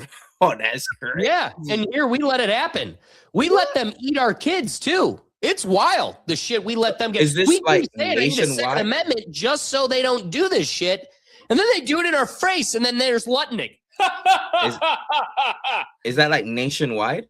Because I like Yes, in most, yeah. It's the federal policy. So where the government plants tree, you might have a local tree initiative that, like, Cleveland Municipal is planting apple trees along whatever. Yes, there are initiatives, but the general policy is that all trees planted by the government have to be male trees, so the constituents don't get free fruits. Wow. Yep, dude, we're sick. We are sick. For your state legislator. As some of you know, I have built a chicken coop that moves itself across the grass. It is awesome. It runs on supercapacitors. It's called the Klux capacitor. MIT grad here. So I'm hopeful that Steve succeeds, and then I can market the Klux capacitor. But I do care about food freedom. And I don't know if you saw yesterday, there was an executive order declaring glyphosate, which is Roundup, to be essential for national defense. And that is so that it can have no liability, that it can't be, that you can't, if you get harmed by it, you can't sue in court. Judge Brueggemann, is this, I think it's is it the 7th Amendment that guarantees a trial for things over $200 or something? Anyways, $20, okay. Been some inflation. They never imagined the Fed would exist, right? They thought $20 in the Constitution would still be $20 today. But they're taking away basically a constitutional right, which is your right to redress in courtroom. That if somebody harms you, that you should be able to take them to court and then have your day in court. Well, they're trying to take that away. By the way, the PrEP Act and the vaccine immunity, which is similar to the PrEP Act, I call it medical malpractice martial law. The federal government has said you cannot sue vaccine manufacturers, even the mask manufacturers, anything like that. That's crazy. That is too. wrong, but they're trying to do the same thing with glyphosate. And I say give them a straw and let them drink it, right? So I don't know if you guys are aware of what's going on right now, but the president, the one that's looking out for us, of course, is trying to call glyphosate a necessity to national security. Therefore, any side effects or negligent lawsuits that would arise out of this, you have no claim to sue. They have full immunity. So just like the vaccines where you were a hamster experiment for them, and then they removed all liability, the depths of, oh, that's it. So I do want to play one clip that I do have from, you know what? We're just going to share the screen. It's going to be quicker that way. I have a clip from RFK Jr., which at this point, I'm heavily convinced that guy is the face of conflicted people, because that guy is God damn. His first wife was best friends with Ghislaine and then wound up unalived. Whoops. Yeah, in a whoops email. Oh God, he's talking for 2 minutes. So here's one thing I do want to say. For how much we knock how this guy talks, do you guys recognize, besides Thomas Massie, he's like the only one with good stuff to say? Yeah. Like he's the only one fighting for you and your health. Just saying. So here I'm going, and trust me, it's tough to listen to. I get it, but I want to emphasize, I wouldn't be shown if he didn't have something great to say, but sometimes some of the most valuable things come in those packages. So try your best, but it's about the glyphosate. Get Thomas out of here. All right. It's about the glyphosate. Oh, wait, you won't hear it, right? Nope. I gotta share the tab. That's where I messed it up. Sorry, family. Tab. Playing it right here. You know, we outside. Let's start Around the this man time- over. In 2006, they discovered that Roundup was a desiccant. So that, and what that means, if you spray it on a crop, it will actually dry out the crop. And one of the big enemies of the farmer is that if there's rain around the time of harvest, their crops can get wet and then they get moldy and then it ruins the entire silo. Yeah. And so what Monsanto did is they began telling farmers, spray this on the crop, on your wheat, right before harvest or at the time of harvest. And it was so popular that about 85% of the Roundup that has been used in history has been used since 2006. Wow. And a large part of that is as a desiccant. And what that meant, Mark, is for the first time, they're spraying it on food. Yeah. Right at harvest. Yeah. And for the first Not time. early in the season when it may have a chance. And that he's going to get to it, but this is where the gluten intolerance came from. To wash off, but actually just before you're going to eat it. Right. And they're spraying it for the first time on wheat because there was no such thing as Roundup Ready wheat. Yeah. They started spraying it on wheat as a desiccant. And so 2006 marks the date when suddenly these gluten allergies began exploding. And the Interesting. celiac disease and all these Celiac? kind of My wheat aunt has that. problems that we started seeing in this Yeah. country. Man, it's crazy. If you measure back and say, when did it start? You can look and draw a red line, and it's 2006, and it's the year that they began spraying it on wheat. Right. So again, what do we get from this? This is why the allergies to gluten skyrocketed in 2006.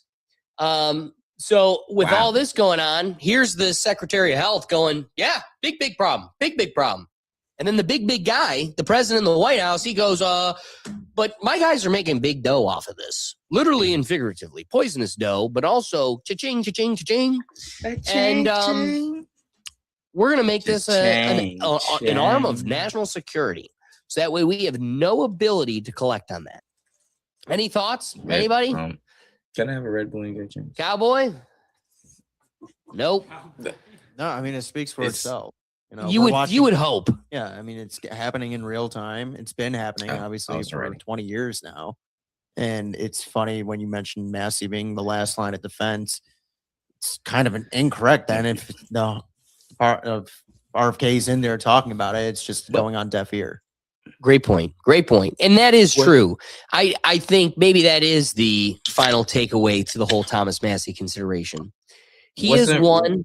He might be the tip of the spear, but I don't think he's the only one. Well, you brought up a good point when you say, which is then kind of ironic when we bring up Ron and Rand Paul, and he kind of got to start with them when he brings up what it was back in 2012. Yeah. And it feels like, okay, you have a couple young upstarts, essentially moderates in a very divisive time that are kind of libertarians. Yes, pushing both sides of the aisle. But I want to consider Massie really a libertarian at heart. I understand he's against wars.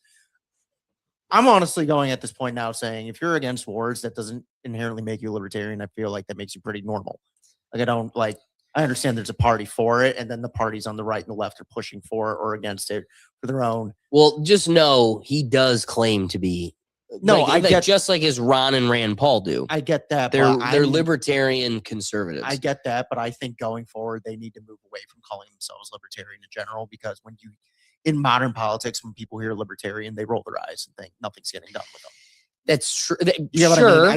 I think more libertarian, the word. Here's what I'll say. I think the people within the know are judging anybody that rolls their eyes at libertarian, just the term. Like if you unplug it, that means you're not, again, what do I say a million times over? Everybody wants a political opinion. Nobody wants to do the political homework. Anybody, that's like saying then a Democrat should never say communism. They shouldn't, because is that a bad policy to tie themselves to? However, they're convicted in that. And communism really is definitively what they're pushing for. They want socialism. They want community, everything, community resources, community occupation, everything. So this is by definition libertarian. I can understand. I agree that like socially there is a connotation. Yeah, but that's my that more is a reflection of our ignorant population. That's my position on And it. that's my fear though, when I say it though. Is But because you of got that to understand, ignorance. a brilliant dude from MIT that has a Klux capacitor, that dude is going to be bound by principle. That guy's going to go, you might not know what it means, but I'm not going to call myself a chicken because it makes you feel better. I'm not a chicken. I'm a libertarian. That's what, like, I just like me, the principle of like, I just had, this is a moot point that I had to even say, because it'd be wrong of us to purport him to be something he isn't. Right. He would go, no. I mean, I am, because that's just the definition he's bound by. When you go, no new wars, that's part of it. No spending, that's part of it. Eating children, who knew? I don't even think libertarians knew that was a box to check, but they're like, put that one on the list. Cha-ching. So he does line logically consistent. And part of the reason why I kind of want to hold that line is because I do also think we're at a turning point. Right. And that's and I think if we can, nobody wants to be a Republican. Yeah. The only people voting Republican are the ones that are like, I just can't go Democrat. Like, I'm not going to vote for cutting a kid's wiener off. So I'm forced to consider something else. Well, that means there's a whole population that's going, this Republican Party sucks. And what better opportunity do we have than right now? I mean, does anybody, if I say a name, Doug might be the only one that remembers it. You might. Gary Johnson. Yeah. So here's a guy that held the line to a fault. Like, I literally just killed his career. A yeah. He ran against Trump and Hillary the first go around, and he was the libertarian candidate. And at first, boy, did he seem like a great choice. Then he just kept repeating this. He became a broken record to where it was like, oh, you're just a scripted pawn. You're not actually genuine. But that's my fear when like they go as libertarians, because it gives that perceived notion. I agree. That's what it is. Well, and then That's look why at the when I last jokingly- libertarian. That's when I jokingly mentioned like go as like the coalition. It's like give yourself a new brand. Which yes, you are. You are a libertarian. People in the know that are politically savvy can listen to what you're saying. You're like, this sounds like a libertarian. But when you say libertarian to the non in the know people, that's when they roll their eyes and they're like, they don't even consider. Well, see, and I don't even think you're right. So that's the my way fear. I That's presented what I was it. trying to get at. Well, and where I kind of shorted the dialogue is I painted the picture as those in the know and those not. Right. Really, the line is generational. Yes. Millennials don't take libertarians serious, and the MIT libertarian from Kentucky, at some point, he's looking at the. A libertarian is a person who advocates for maximizing individual liberty and minimizing the role of government in both personal and economic affairs. They both believe in self-ownership and volunteer exchange the strict limits of state power, generally favoring the market civil. I like that. Oh, fuck. My fault, chat. 1 second. He wants to make a trigger point. We're still not the masses, and that's why I don't hold a punch. I don't hold back on my punches with boomers. I'd like for us to move more to a. We need a I'd say moderate. parliamentary, just purely because That could that's be- what comes to That'd mind be with multiple awesome, Doug. parties. You know, multiple parties, like just two-party system where there truly is no room for a third or a fourth. And that's But kind of America what I has meant moved to the with point it where we is- need more. Because I agree, because it's more he's running on principles. His principles align with I like that. libertarian. But the issue is that word to people, they just kind of gloss over, glaze over. They don't care, which is a shame. Because realistically, the man is running on principles. Where if you just didn't know what he was associated with and he started talking about his principles, people would be agreeing with him. Right. Then at the end, he says, "Oh, I'm a libertarian." That's when they go, "Oh, okay." No, You know, that's I'm not my disagreeing fear. with that. That's more my fear. and I it's just more don't like know going if forward. you create a whole you either So I you're guess it'd be the party of look at how moderates. Trump rebranded the Republicans. Right. You're better off trying to rebrand libertarian, which is already household understood, than creating something totally new and getting the boomers to learn it. Well, that's what I mean. My That's what, like, dad's I would not say. listening to a podcast. Right. And unless Gutfeld tells him, he'll never learn it. And Gutfeld is invested to make sure we never learn about the coalition. Right. So my fear is he knows the controlling base is still the boomers. And the only way they learn about it, they're not learning about it. They're done learning. The cap on growth for that dumb generation is over. Now it's, well, shit, I got to work with what they got. Right. So I guess if he were to start something like that now, it would be more beneficial. Two more like topics. A decade or two now. When you get what I mean, Right. But like, and it's a hard ask. I'm It's a all hard ask for to he needs to work out his strategy. And there's some good considerations you raise, and I think there's a lot in front of him. As far as our considerations go, please indulge me. I've already, ranted about it. So I want to pull up a clip that I posted recently about what I genuinely, this is what the populists need to do. Opinions. See, here's the thing. I got nuanced opinions. So do you. I didn't love that we opened the floodgates for this immigration problem a couple years ago, but I do think ICE is crossing some lines. You're never going to get me to do the pronoun charade, but I'm going to defend the liberty of a free grown adult to the day I die. We're in this together. I've got opinions you don't like. You got opinions I don't like. If there's one thing we could say about the atmosphere we're in right now and this climate is that none of us are being represented. I just saw a video and the guy's like, would I rather vote for a turd sandwich or a piss milkshake? That's what we keep getting every year. And as long as you keep playing the bipartisanship merry-go-round, you're going to keep ending in the same place. How about this? I don't care who you vote for. Vote for Kanye. Vote for Bob Ross. Whoever you want.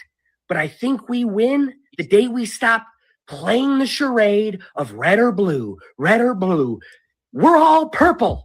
So let's force many options. And yeah, we may not get the person we want, but as long as those two parties lose, and it's anybody else, our voice is heard, that we have departed the matrix and we are now living autonomously, individually. It's going to be sporadic at first, but that's the message, that we ain't playing that game anymore.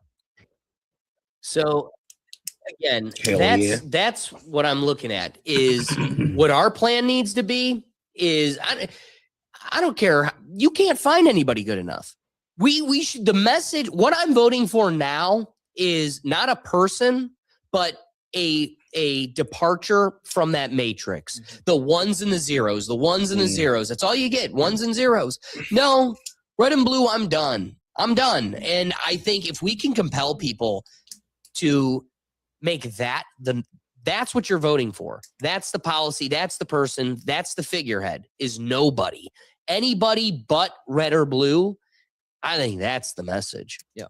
And that's my thing with Thomas is like, if you want to, you could be the next star. Because I guess that was my biggest criticism with Ron and Rand is they never fully went in on it, which again, I think everybody here, we probably in two politicians in our whole lives, we probably agreed with them the most. And they never really felt like they could get off the ground. I just would hate to see the same happen for Thomas Massie when we are at this point where we don't want to vote red, we don't want to vote blue.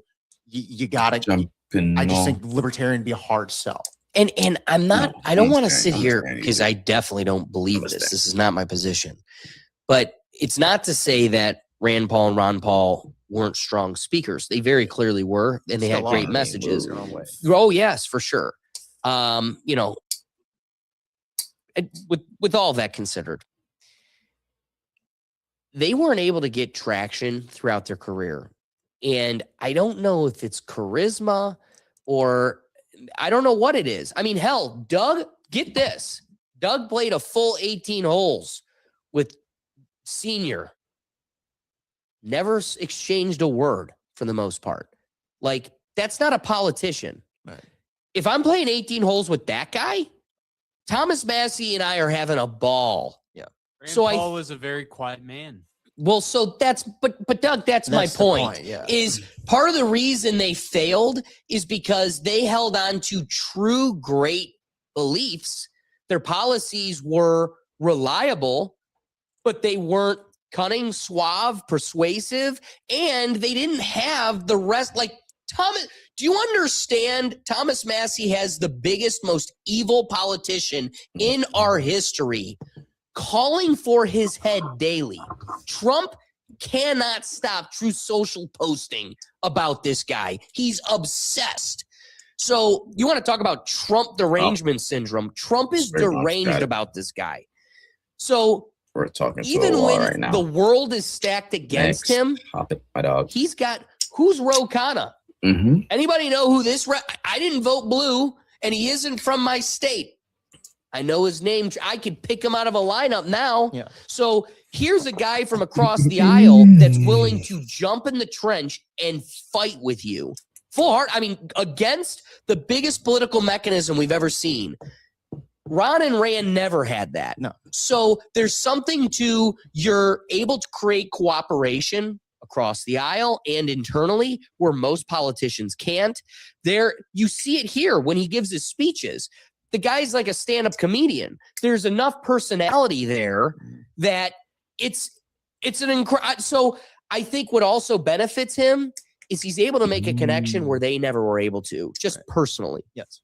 And that's for me why I think it'd be beneficial going forward to, again, if he comes out and says I'm running as a libertarian, it's not going to go well for him. But if he comes out and tries to run as something different, maybe it could help. I don't know if that's the right move. That's a fair point. I don't know if that's the right move, but I just know how the voter base is. Come out as a libertarian, you're not getting any steam.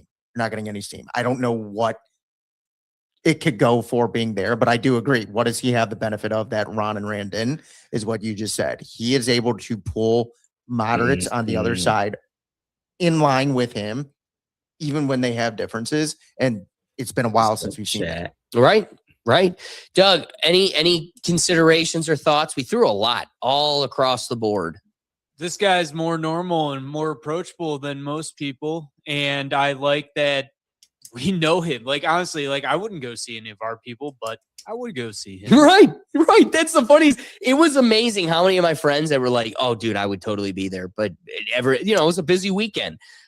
Ricky, and as somebody that really doesn't live in the world, as we kind of throw you in the deep end, what are your impressions? Likes, dislikes? What are you seeing? I fucks with him. He talks about good shit, Second Amendment, pro-life, care about food. I care about that. And care about putting people in jail for the PDF stuff, Right. And again, I look at Trump and I go, where's the miss? Yeah. Is it Kane Lutnick laughing next to you? Yeah, I'm cool and with me. I'm also all about less government interference, man. I'm all about that. Well, and like the criteria he gives, I'm looking at first, can we afford it? No. Then I'm going, is this a state issue or a local issue? Because if so, we shouldn't even be talking about it. I mean, right there alone, is anybody else in the room using that checklist? No. Not really, no. Yeah. So, I mean, it's a shame. I want to just hammer home, don't forget about this Roundup issue, glyphosate, how we're creating gluten intolerances, and the president's trying to protect it for the big money cronies. Last thing I want to remind you, which you opened up with, can we vote our way out of this? No. But the way we definitely can is enforcing single issue voting so we don't get some giant omnibus bill that sneaks in 50 million different things. With that being said, I know it was dense. We're going to probably keep this second topic quick so we can get going. Let's get to our next topic here. LaMelo Ball. Come on now, that's racist. That's racist. like, come on. No, that's racist. You're funny, dude. Or was he being serious, Alex? Just call him. I mean, he was, but Yeah. the seriousnly made me giggle.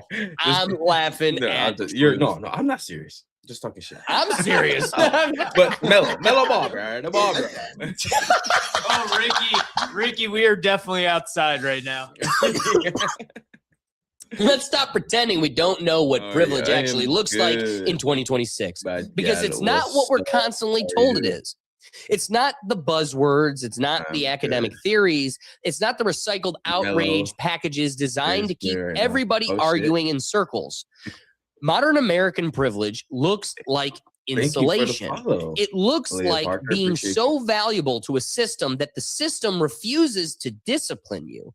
Look at LaMelo Ball, franchise star of the Charlotte Hornets. Electric talent, massive contract, walking revenue stream. Now, look at how he behaves in Charlotte. The highlights are fun. Share your thoughts. The driving, not so much. Reckless speeding, viral clips, prior incidents, and then this weekend, a blatant crash on camera, public, undeniable. And what followed? No charges, no meaningful public apology, no visible accountability. Just the quiet smoothing of edges. If you and I did that on video, the consequences would not be so optional.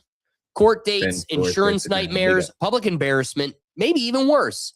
But when you generate revenue, when you're a brand, when institutions have a financial incentive to protect you, suddenly mistakes become incidents.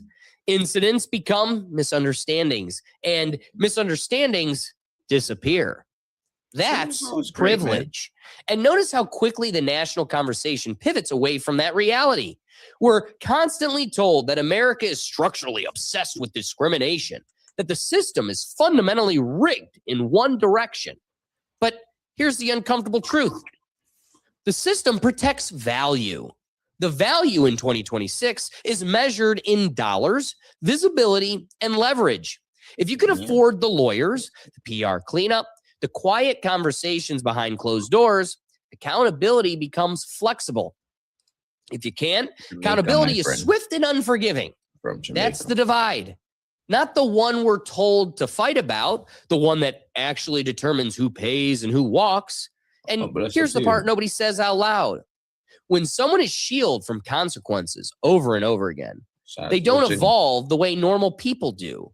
Most of us mature because we hit walls, we feel pain, we recalibrate. But if every wall is padded, if every fall is caught by handlers, you don't grow, you escalate. And then years later, when another celebrity implodes or crosses a line even further, we act stunned. Why? We train them. Why? We literally train them that those rules don't apply to them. This isn't about talent. LaMelo Ball is undeniably gifted. It's about what happens when society confuses talent with exemption, when fame becomes a liability shield, when money quietly overrides principle. If you can afford to pay and have it all wiped away, I'm from Jamaica, my friend. Shout out to and accountability Virginia. only collects on the rest of us plebes. The social and political system wants us desperately invested in keeping racism alive, so we fight amongst ourselves and do not align our interests against our true oppressor. And it's instances like these that highlight how much of a fictional charade racism really is in America in 2026. So if we're going to talk about privilege of the present moment, let's talk about the version you can actually measure. Who faces consequences and who doesn't? Because if in modern America, justice isn't color-coded, it's value-coded. And the higher your market value, the lower the odds you have of ever truly paying up. That's the conversation we're not supposed to have. But maybe it's the only honest one left. Because again, let's consider we just had this whole Thomas Massie conversation. We're considering the Epstein files and everything else. The higher up the totem pole, the less you have to pay. So let's just get right to it. Here's a clip that came from this weekend. LaMelo Ball leaving Charlotte's Hornets game. Big Hummer. Ba-boom. Jeez. Yeah. Imagine if that was your car. Look at how Pay me my money. I mean, that is true. I'm sure that person got paid. They're not shutting up about this. Oh, I wouldn't. He probably was texting I or feel some like that shit. dude from the player that got punched. Oh, and in the football game? Yeah, and I'd show up with a neck brace. And everywhere I went until I got paid. I would. You're gonna be wearing Big Baller Brand for Dude, the rest of your every life. every single time I had to show up, I'd have something new. Doug. I'd have like a cane. I'd have like a cane, and then I'd have like a neck brace to start, and then come out with like a limp. Then I'd have a cane, and then I'd be wheeling myself out every new time I had to go to a court. Crutches. It's a new thing every single time. I like it. That's what I would do. I'm with Ricky. That's just a payday right there. Facts, bro. I ain't getting out that car. Right there. Bro, they're gonna have to get the jaws of life to get me out that bitch, okay? They're gonna have to pull you out. You're like, no, I can't. I can't leave. Buy stuff and layovers and stuff. I am broke, okay? So I'd be appreciate you, screaming. though. I'd be Thank you. screaming too. You're gonna pay me. You're gonna pay me. You're gonna pay for this. Right. Yeah. He did it. He did it. You know, Well, what's even that scarier? body camera All right, footage bro. is what's going to sell it in court I can too. talk. You know, What- if you what's dare funny- yelling, going, "Oh, my neck!" I ain't buying no It's not even layovers, body none of cam. that. Literally, the streets That's true told on too. you. Yeah, this is traffic cam. Literally, the streets were like, boo. The streets spoke. You lost. You What- lose. Damn. What was he doing? Running or like Probably it's gotta be texting. Texas. Well, and here's the biggest problem. The fact that's what I was going to get to next. The fact that LaMelo literally has a reputation for being a menace in Charlotte. Like, I could have bored us with clips on clips of people in downtown Charlotte that's like, oh no, a game's out. Everybody running okay, high. brother. LaMelo's driving home. Thank you. Have a wedding and a sick with That's us, your boys. Thank you, reputation, though. bruh. That's Like, this awesome. happened this weekend, but your reputation is you almost hit people on the crosswalks in a Alex, car Alex, every week. His reputation precedes him. But You got it. His It does- reputation is he's on the road again. It He's does on go the through road like again. it's the money thing, bro. That the newer generation don't give no. Like if they have it and they think they can pay their way out of it, they don't care. They're just going through life, main character. But even more so, Ricky, like you and I and everybody in this room, we've all done stupid things as kids. You know, growing up, we did things that we regret, true, don't Ortiz, regret, you're probably so shouldn't right, have bro. done plenty of it. And he's being cheated by, like, Doug was sitting, Doug and I went all the way out to a while away. We went and had what was it? The dirty biscuit? What? I don't know. We Vicious went biscuit. the vicious biscuit. that dirty dog. The dirty biscuit. We went to the Vicious Biscuit, had some brunch, some mimosas. Then you went. Actually, we had no And mimosas. then you went and got I did have a mimosa. And it We was did a have damn one. Good We didn't mimosa. have two because it was like $100 Yeah, it for was one. a lot, but it was a It was good stupid. mimosa. You guys, But- so you guys had the vicious You biscuit. ain't lying, Ortiz, bro. Is that That's what I'm right. hearing here? So Jeez. we're driving You home, and a deer. It's the middle of black dark. Like it's got to be 11 o'clock at night, 10 o'clock, 8 o'clock. I don't even remember, but it was Hey. black dark, and a deer just jumped out of nowhere. We're going 65, flying, just appeared, obliterated. Things like that happen. Yeah. Cow. And I'm sitting in the car going, Yeah, would what you, Doug? happened? Or Will? Cow. Get paid. Yeah, cow, even bigger, even slower. Cows jump out in the middle of the night too. In the middle of the road. Wasn't moving that damn In a slow. beamer. Will just levels out Oh a my cow. God, Alex! So if you hit a cow with your car would have been obliterated. I It mean, the would've. cow It would would've, have yeah. just destroyed Will, what do your you- car. As an expert, what do you say? No, I think Doug's right. Doug, why do you think that is? You think it's because it's big? Cow's big and they are freaking sturdy, man. Boy, They are is it. sturdy Boy, animals. is it. Yeah. So, again, that's real forever have. It's a character building moment. We just And- kept driving. We And, didn't really and there's know also what to do. things that So did I. there's also things that we're not going to implicate ourselves with that also are like No trouble self-snitching. inducing. And Music was loud. yeah, that was it. That was the extent of it. hear And it. I mean, Doug, think of college. These We've got niggas, plenty of man. those stories. And it's one of those. I guess good times in the past, you know. in the past, but you needed to survive them to build the character. Mm-hmm. LaMelo's he's being cheated out of those opportunities to grow from these moments because it just keeps getting taken care of for him. Alex, real quick though, couldn't you say that for any famous athlete or person of young stature? Dude, they get away with all. Get away with LeBron, Isn't that part of the if he was problem? LeBron could have gotten away with murder. Wait, can we Let's agree? be honest. I have friends that have Like gone Jack totally Doherty, sober and they're And you living get their rid high of- life, rid of everything. figuratively only, not literally, because they're totally sober. And it is funny when you look at giggity. I totally forgot now. Doug, what were you saying? What did you just say? That What like did you athletes say? or young people with stature as a whole could get away, and then I That's mentioned right. LeBron could get away with murder. Yeah, Not and they even can't. LeBron And they- statue, bro. Like streamers, bro. They're getting away with so many BS just because they have a little That's even status, more bro. modern. I was thinking more general across all time. Athletes is the one Look you at think Myles of, but Garrett. you're right. Modern day streamers.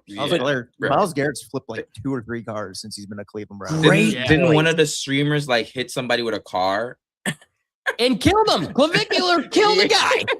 Got away And with he's it out still because streaming. now he's best friends with Peter Thiel at Palantir. It's kind of how it works. Sell your soul and you can get away with anything here. I mean, eternity is a long time after Well, I this, mean, look but- at Shador. Shador I'm shows sorry. up and gets in I had trouble to right bring a white away. person. Nigga isn't gonna Just do- saying. So, Forgot he had 2 LaMelo. speeding tickets in like a month. And in again, only Cleveland. speeding tickets, but again, like push under the rug. Right. Doesn't 2 get in brought up 1 again. month. I'm sorry, but maybe you should lose your license. I mean, but that's the point. Is this is so second? when Wait, this is the second accident in 1 month. no, Shador Sanders Oh. had 2 speeding tickets in 1 month within like 2 months of being here in Cleveland. It was like in successive weekends. He got caught like 50 it was miles multiple over. weekends in a row he got caught. when I look at these situations, like Doug keeps bringing up, like, you know, young people were able to get away with So I it keep bringing up the forever. whites. You know, That's keep bringing up the true. blacks. Doug, let me finish, please, because I keep forgetting my thought. Because literally every time I'm trying to talk, it gets cut off by you and me. The fact that I don't even remember. I don't remember. You guys can take it from here. I don't remember. Well, I just think you see it a lot in athletes more so. And Ricky, I'm glad you brought up streamers as well. You don't necessarily see actors or stuff like Nepo baby actors kind of get in situations like this. There's Charlie Sheen. There's this much more behavioral, but like, yeah, Charlie Sheen was, by the time Charlie Sheen was doing it, he was a full grown man. He was a Nepo actor. So that's what I was going to get at is, you know, I have a friend that will commit themselves to being sober, and that's their lifestyle. They're committed to that because they have to have a career. They want to build a family, everything considered.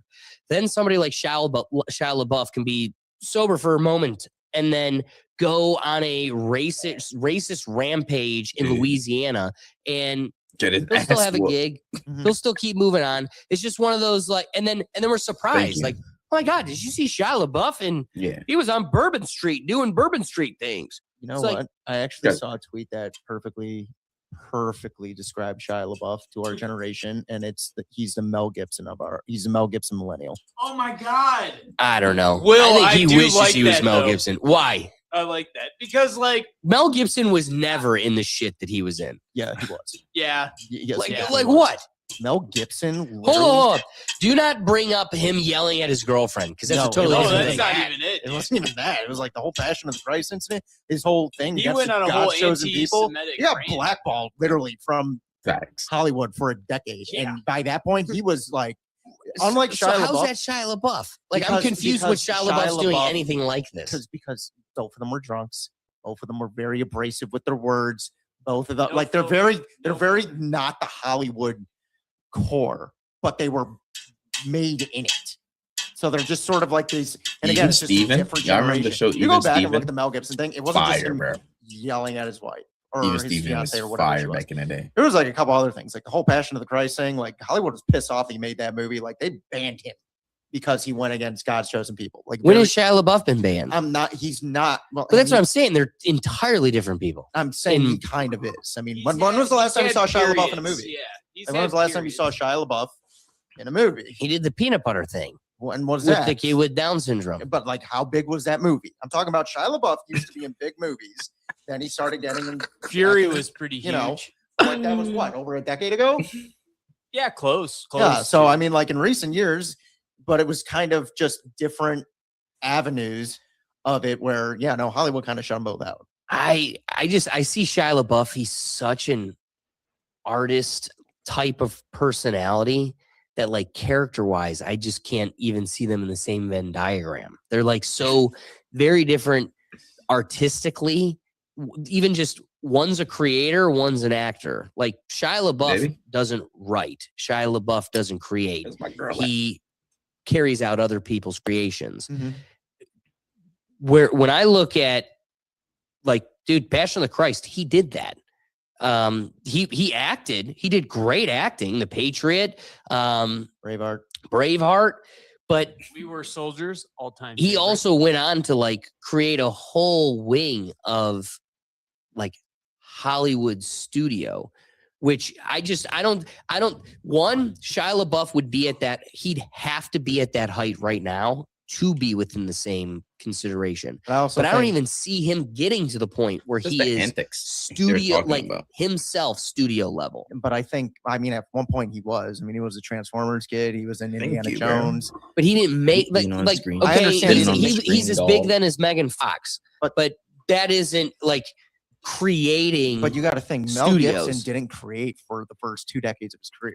Like he was in Lethal And Weapons. Shia LaBeouf's done. That's what I mean. Like, this guy had one of the most prolific acting careers and then directing and writing careers. I don't know, man. I just saw a tweet that said he was the Mel Gibson millennial, and I thought that was kind of funny.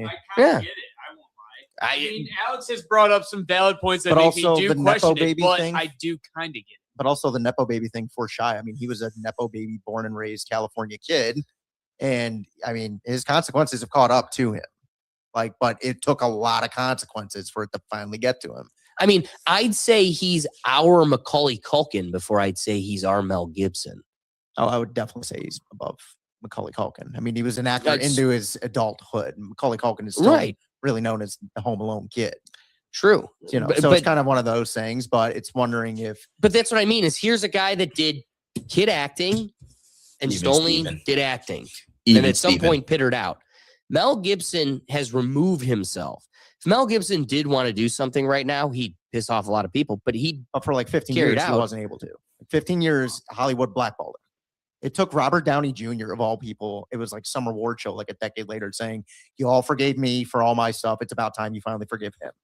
As he was giving, Mel Gibson was just presenting an award that he gave to Robert Downey Jr. That it was just kind of one of those things. And I mean, someday someone might do that the same to Shia LaBeouf if he finally gets his act together. Yeah, I mean, it's an interesting consideration. I really here's the thing, because you and I aren't watching it doesn't mean that he isn't, and he's like he isn't blackballed. That's the weird thing, is like his acting career may have slowed That's not down, getting a fight. but he isn't blackballed, especially not publicly into the degree Mel Gibson is. But again, it's still an interesting consideration. What was our dude, this isn't even a joke. I like Shia LaBeouf and Mel Gibson comparison has just drained my brain. What is how do we get to this again? I just brought up a tweet. Like it was just, I just brought up a tweet. I thought it was funny. Oh, There's the Shia LaBeouf. Alex brought up how Shia did we LaBeouf. get Like to it this? was about the consequences thing. It's like people Oh, like yes. they're able to.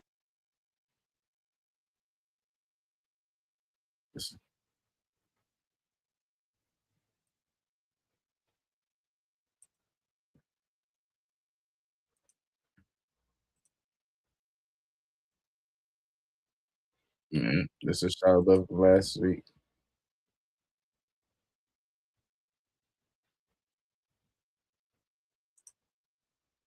Famous, prominent individuals, whether it be whatever their career is, they do kind of. I mean, hell, my guy Baker Mayfield got arrested in college for public intoxication. 6 months later, he went #1. So you know, Facts. like there is And the video of Baker getting tackled too was hilarious. right, but like it's one of those things where like if we run from the cops and get tackled, we're on probation for at least a year. And it's we going get- to affect See, your I love career. that. Like it's, Right. Thank it's you. going back Love to that. work with you, Bring out the and whites. it probably won't go over well. So Yeah, it's sad that there's such this divide, but it is with the Epstein files and things like House Bill 188 just selling Ohio to God's chosen people and all these things that just keep happening. it's so clear where the line is. Where would you buy a house at? And there's Ortiz? And what kind of car would nothing you get that's with that in my money? skin or not in my skin that isn't making my life just as hard as yours. We are in this together. The same taxes that apply to me apply to you. Look at the same car you laws get that at apply to me Ortiz. apply to you. But And where you all of the buying your things house that I at? could list don't apply to them. And it's more of a fame thing. Well, it's like I wouldn't even I say would necessarily disagree because money. there's Saudi princesses. We don't even know their name. Princes. We don't even know their name. They could get away with murder. Literally, look at the Las Vegas I shooting. know. I guess my point was more for like the famous figures, the famous athletes. It's like, sure, they have money, but it's more their notoriety that kind of gets them out more so. But even more so, the line isn't celebrity stardom. It's power and money. Because you may not know Congressperson 222's daughter's name. That person's getting away with whatever they want. So it's whether we know them or not, the line is the one. It's so Bernie and it's so cliche, but there is 1% that has it all, and it's at the behest of the rest. Yep. Dude, even like in small towns, bro. Like, you know, if your family run the small town and they, you know, they know the judge and everybody, more than likely you're gonna get out of a couple crack over your lifetime. Oh, like the was it South Carolina Murdaugh family, Murdaughs, dude? yeah. The Murdaugh. Alex Oh my Murdaugh, God. yeah. That's exactly it. Perfect example. And that's exactly a perfect one to end off on, that the Murdochs are no different than the balls. And when you totally distill melanin from it all, it's money and power. That's the divide. Anybody else? Any rapid thoughts? Let's get to our final topic. Last conclusion that I have for us here. So you're good, Doug. You're good. So here's the uncomfortable takeaway. Privilege in the modern America isn't about identity anymore. It's about insulation. It's about how far your value extends beyond your behavior. It's about whether institutions see you as replaceable or too profitable to punish. When a regular person makes a reckless mistake, the system corrects them swiftly. Fines, court dates, insurance hikes, consequences that sting just enough to teach restraint. But when someone becomes a walking asset, when they generate ticket sales, sponsorships, headlines, engagement, accountability becomes negotiable. That's the real divide. No left versus right, no black versus white. Not oppressed versus oppressor. Valuable versus expendable. What part and of the Mexico? more valuable you are to the powerful institutions, the more flexible the rules become. That's not a conspiracy, it's incentive structure.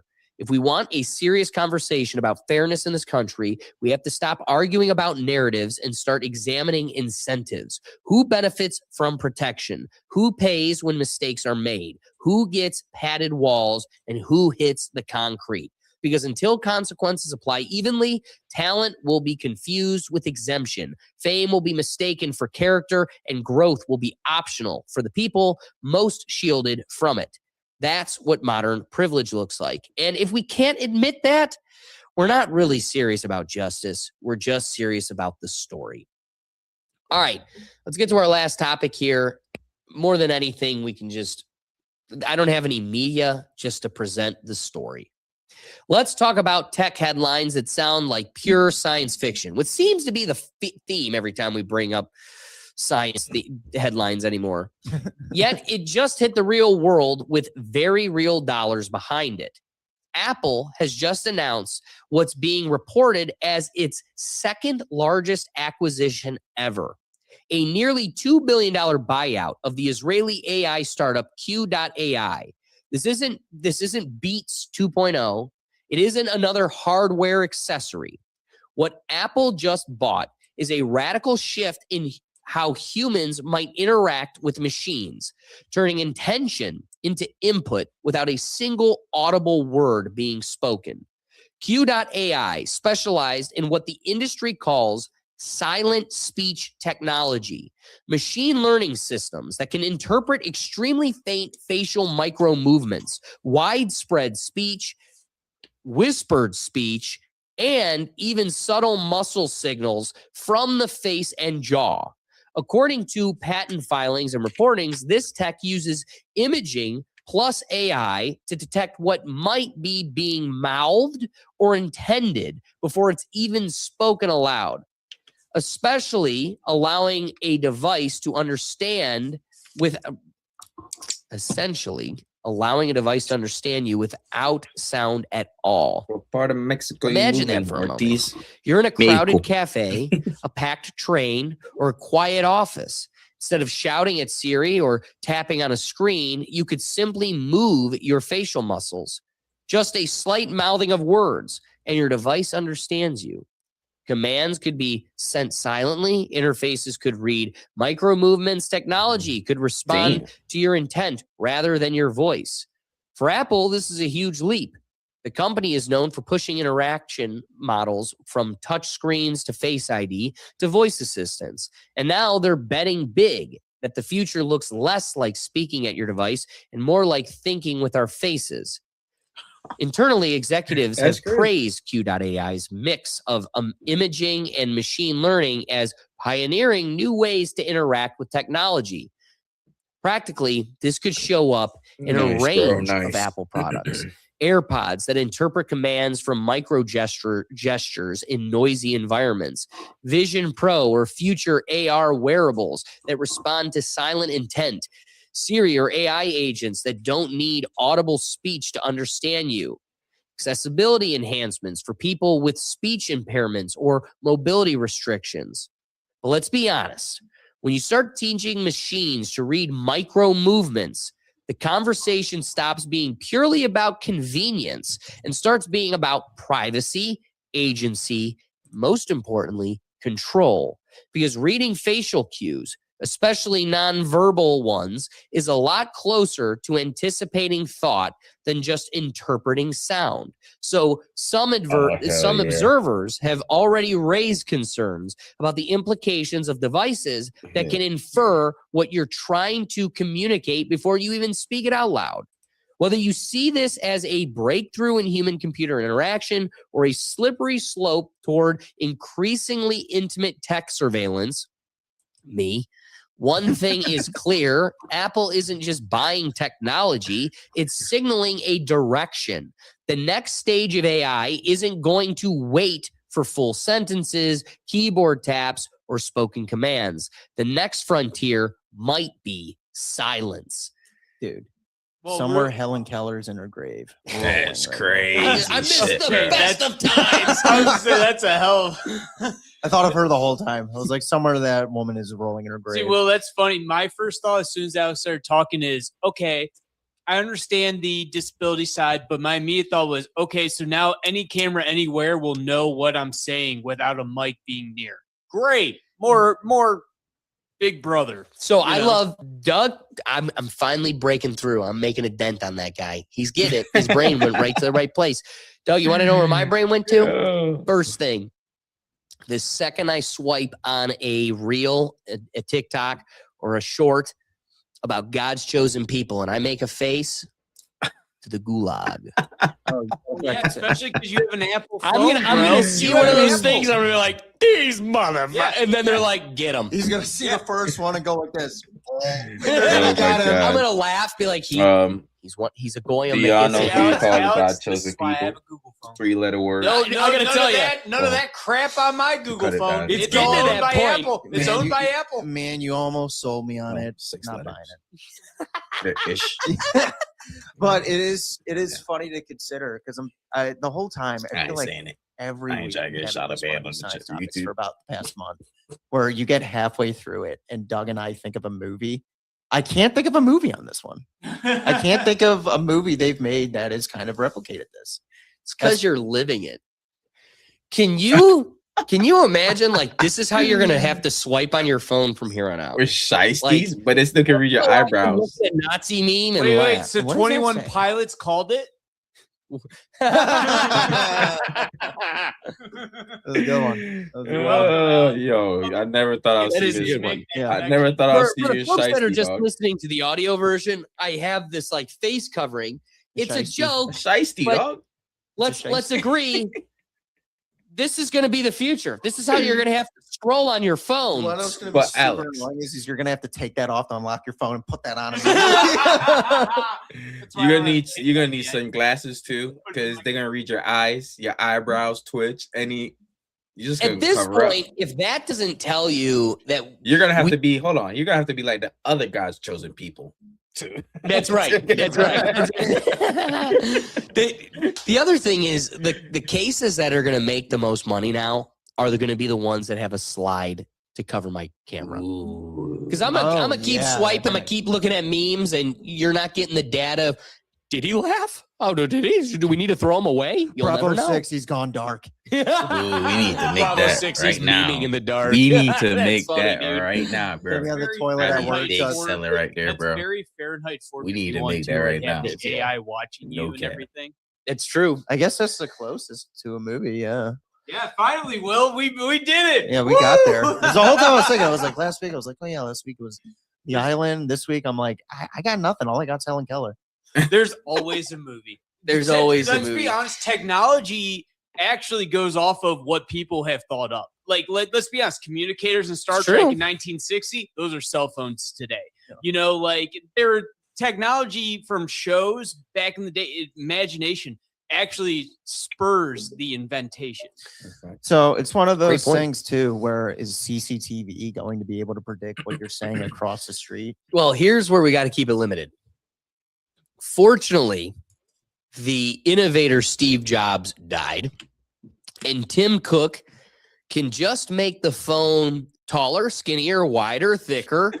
Every time it's a little bit different, but it's the same damn product. You can even That bend them. guy is incapable of true technology, Y'all team technological iPhone or team advancement. Samsung? It isn't coming from Apple. Apple continues to enhance what they got, but there's no new developments. I would have feared if Steve Jobs somehow kicked cancer and survived still alive, the next we'd like have- 2 or 3 decades, or even just one, but let's say 2 decades beyond his passing. I would have genuinely feared Apple traffic lights, Apple cash registers, Alex, Apple, like no. it would have gone on to be everything. Alex, this would be straight up from Futurama, the Apple iPhone, where they inject something into your eye and it just projects in front of you. You know, like Yeah. it's just projection. But okay, so yes, that's a future That's a terrible future future. advancement. I don't go want. on in your eye. Like yes, I don't that's- want that. That's a significant advancement of the phone. But the bigger point I was trying to make is like you would have had an Apple toaster.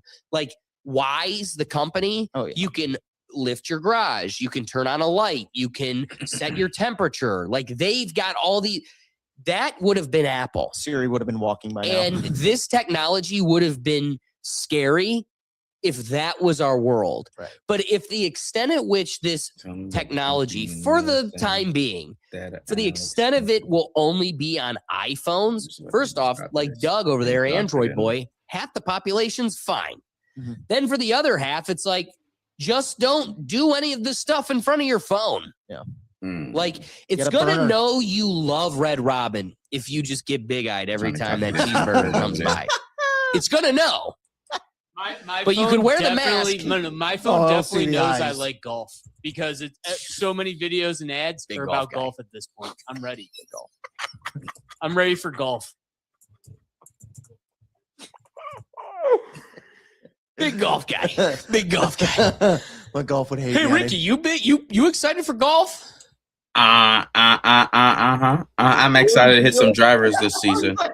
I am quite excited to hit some drivers and possibly not break a company's vehicle and not get hit in the ass. UPS would love that. Just oh my god. So Ricky, you are still the most unique experience I've ever. The thought of the traffic light one, so that would terrify me. Imagine Right. it just like flipping on its own. Well, and at some point, Because it's going like to get to that. you're in a someone's in a car chase, right? But you're just let me go over here Pedestrian. and jump in the pedestrian civilian driving, and it immediately goes to like red, so you stop and it freaks you out, and then the drop car it in their hits you. comments for you. That's what I mean. Like if that's the case, and they can, we should stop this intersection. But is fully. that any different than we currently have? An ambulance or a True. drives No, through, but it my turns to biggest red. point is an Apple light, traffic light is going to be having cameras. It's going to be monitoring. It's going to have, how about this? Look at Washington, D.C. has the most cameras per capita than anywhere in the world. I didn't know that. Makes sense. But look at like Amazon Prime's technology or Amazon's technology, where they use it in their factories to monitor how long people are taking breaks, how long, where dropped people it are in the chat. going. And it's just like an AI that follows the employees. That's in the corporate world. I dropped it That's in our chat future. over here for you. See? On their YouTube channel. I dropped it in chat. Honestly, just one. What's the Q stand for? Oh, good question. QAnon. Quantum. Quantum. AI. Yeah. that's dumb. No, it's Ghislaine Maxwell over there on Reddit going Q, Q, Q, Q, Q, Q, Q. Yeah, no, actually, I like that. I just QAI of all the ones we've They done. target low income and they Quantum say AI. kind of money float for in. It's data. like QAI. Did you pick up on who sold it? So that comment I just told you on my side of the chat. Sorry, they said that that company, they target low income people, low income households, and pay you for your data. Well, that's fun. And they'll do it. They'll be like, I ain't got nothing to hide. And then they'll do it. And then we're cooked. It starts there. So he's asking, Ortiz is asking, what's your thought on that? I just find it humorous, the idea of them looking at memes, like them watching you look at memes and go, this guy. Well, directly addressing your thought about like them targeting low income. So we just had a whole episode where power is creating a vacuum of necessity. Like, why are you targeting low income people beyond the fact that they need it? Like, you are taking advantage of people's disparity. The sickest part of this situation is it's a disparity the system created. Right. That totally intentionally. Yeah. So that way they could control and they know, look at us. We're comfortable. We would never. So now we need to make people that are, let's make them less comfortable to where they need it. Yeah. Because those people deep down don't want it. They'd happily spit in the face of this consideration if they were comfortable. So that's why we intentionally make people desperate and uncomfortable so they can throw themselves into these situations where, hey, you had the autonomy. You chose to do it. I didn't have a choice. You've created a lifestyle where I'm desperate and in need. Yeah. Anybody wrapping thoughts? Anything else?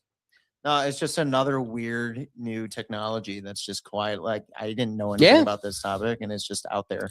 Dude, another AI thing that and I it's didn't know. exponential. Yeah. So it's like I'm trying not to have this show totally consumed and taken over by AI in the new developments. But it's like that is the future. It is taking over. Perfectly said, Doug. And Imagine there's no way to. Oh, I was just something stupid. Sorry, y'all serious. I was just saying, imagine being in a relationship. You can't even scroll past nothing anymore. Just like briefly, Last thing you want is one your eyebrow fiance to be behind the second she gets her hands on this technology, you're cooked. Alex, I work for a software company. Yo, Even we don't really want AI involved for the most part, because it's like you have to feed information into an AI, and that means you're giving away your information to that AI. Which is why, like, we are focusing on finding an AI company that won't spread our data to the public AIs. And that's so incredibly hard to find, because every AI, the basis is you feed it in, everyone gets access. It's like, no, we don't want to feed our proprietary information into something that we have no control over. Perfectly said. No, it's so true. So true. Do we have time to do the wheel? What do we think? I mean, Ricky? See what the wheel lands on, I guess. Yeah, let's do it. Let's do it. Let's if let's it's a click over the wheel. topic, that's not bad. If it's a game, cool. Wiki sometimes gets a little crazy. But the wiki might be fun. All right, guys. Thanks for. Oh wait. Oh, yeah. Switch that back over, Al. All right, it's game time. It's wheel time. Boom, boom. Wheel time. Right. Wheel time. Let's see what we land on The for whole wheel purpose of the time. live show is to get you involved. Get yourself featured. Oh yeah, you can go on there Head on over to the Neuro. and be part of the topic. You go to rethinktank.com, submit your video, your topic can go on the wheel. It's interesting. Well, because- Alex, real quick, man, Yes. if you don't want to go with this, I saw Ricky put into the chat that someone from his chat asked about Nielsen data analytics. I don't know if we want to talk about Nielsen. Yeah, maybe let's do that. So, Ricky, what do you got? No, that's what he said. That was earlier, but that's what he said. Nielsen is targeting low-income household to sell their data. Oh, okay. Yeah, brilliant. Nielsen, way to go. Hey, yeah. Person in the chat. Good topic. Yeah. So I'm curious. You guys are gonna have to tell me. Did we do this one? Legal immigration. Damn, I wish I'd have read this before. They just talked added about it. it My fault, to Ortiz. such a great My extent. fault. My fault. I fumbled this one. I didn't read this one in time. My fault. Let me switch from. I was gonna say when it landed, I was like, did someone else Click. It's a legal Sorry, gang. I had to switch legal over. Immigration. Is that the cracker? Oh. It's the wiki hole. Oh, okay. I thought it was. Can we do it? I have a fun one. Yeah. What do you thinking, Ricky? I'm here. I just got You're I'm here. I on just mute. gotta get my notepad. All right, get your notebook. Get your notes. As you prepare, I'm going to tell the folks the whole purpose of the way we play down the I need a wiki hole. The notepad, game babe. we like to play here on the show. The game, the way we play, is I pick a significant figure. They could be dead, they could be alive, they could be fictional. And you can start. I'll be right back as well. Sorry. Actually, no, they're all real people. That's the case. It's a real person, could be dead, could be alive. I go to their Wikipedia page and I click 5 words away, right? You know how you do that? You could go to a different Wikipedia page from there. I click 5 pages going away. down the wiki hole. That's right. Self-explanatory. And then I'm 5 pages away and I will work my way back each round, getting closer and closer to the person. So you could probably get a better sense of who the person is. But each round, Doug, Will, and Ricky can either take a guess at who the person is or ask a yes or no question. So they're all working together to try to isolate who this person is. What continues to make this game so fun for us is it just seems to get unhinged real quick. So I'm going to start 5 pages away from our wiki person, and it's up to the folks here to guess who it is. So we're going to start with Will. Round 1, the first Wikipedia page. Wiki hole, first Wikipedia page. We're starting with invertebrate. Look at that perfect time. Well, I always love the first one because the question is, are they alive? No. I had to remember who it was for a second. I want to use my guess. Is this person Steve Irwin? No. Darn. Okay. Interesting. Not alive, but I will invertebrate, say you're not. I like where your head's at, Doug. That sense of creativity, at least. All right. So Will asked if they're dead or alive. We determine that they're dead, or asked if they're dead, or whatever They're he said dead. it. Okay. Will was able to show that they're not Steve Irwin. I have 2 notes. Not alive, not Steve Irwin. Yeah. Ricky, yes or no question, or take a guess. Are they an entertainer within like celebrity? Yes. Celeb. All right, back to me. Next one. All right, we're now going to round 2. All right, we're we gotta getting guess the 1 person page before closer to our person reach. here. We gotta All get right, I'm closer just to gonna before cut it it in half reaches to the help last. the rest of us slide. is the individual a male. Yes. Oh man. Okay. Is this person Walt Disney? Not Walt Disney. Darn, because Brain, the page, you know? for those that are listening, the page that we're on is Brain. And of course, Doug is looking at a brain in a vat and he just goes, Walt Disney. Yeah, his head's in a freezer. Yeah, exactly. Why did I not assume that? I like it. I'm liking the creativity you got here tonight, Doug. Ricky, yes or no All right. question, or take a guess. It's a male. Is this person in our age group? So like oldest one of like Millennial? yeah. Can you remind them Like of your first question you asked? I asked if they Oh, were they're alive. dead. They're dead.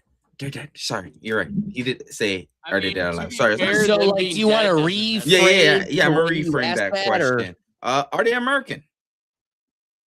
No.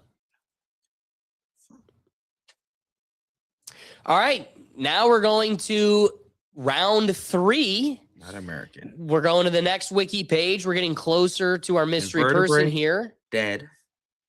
Will, Not, appetite. here, not I'll Steve go like Irwin. this. Appetite. I was perfectly over the top there. So appetite. Okay. So Steve Irwin. it's not a celebrity. It is a celebrity. Brain, male. I like Doug's guesses have been all right. Yes. It's been fun. So yes or no question or a guess? Celebrity. Dead. Celebrity dead. Not Appetite. Steve Irwin, not Walt Brain. Disney, It's not a male. American, and male. Male. Appetite. Interesting. I was not expecting that. Invertebrate. Are they a chef? Chef Bourdain. No. Not a But I chef. like where your head's at. Thinking. Doug, a yes or no question or a guess? Any help, chat? What question should I ask, chat? What question should I ask, chat? What question should I ask? Any help?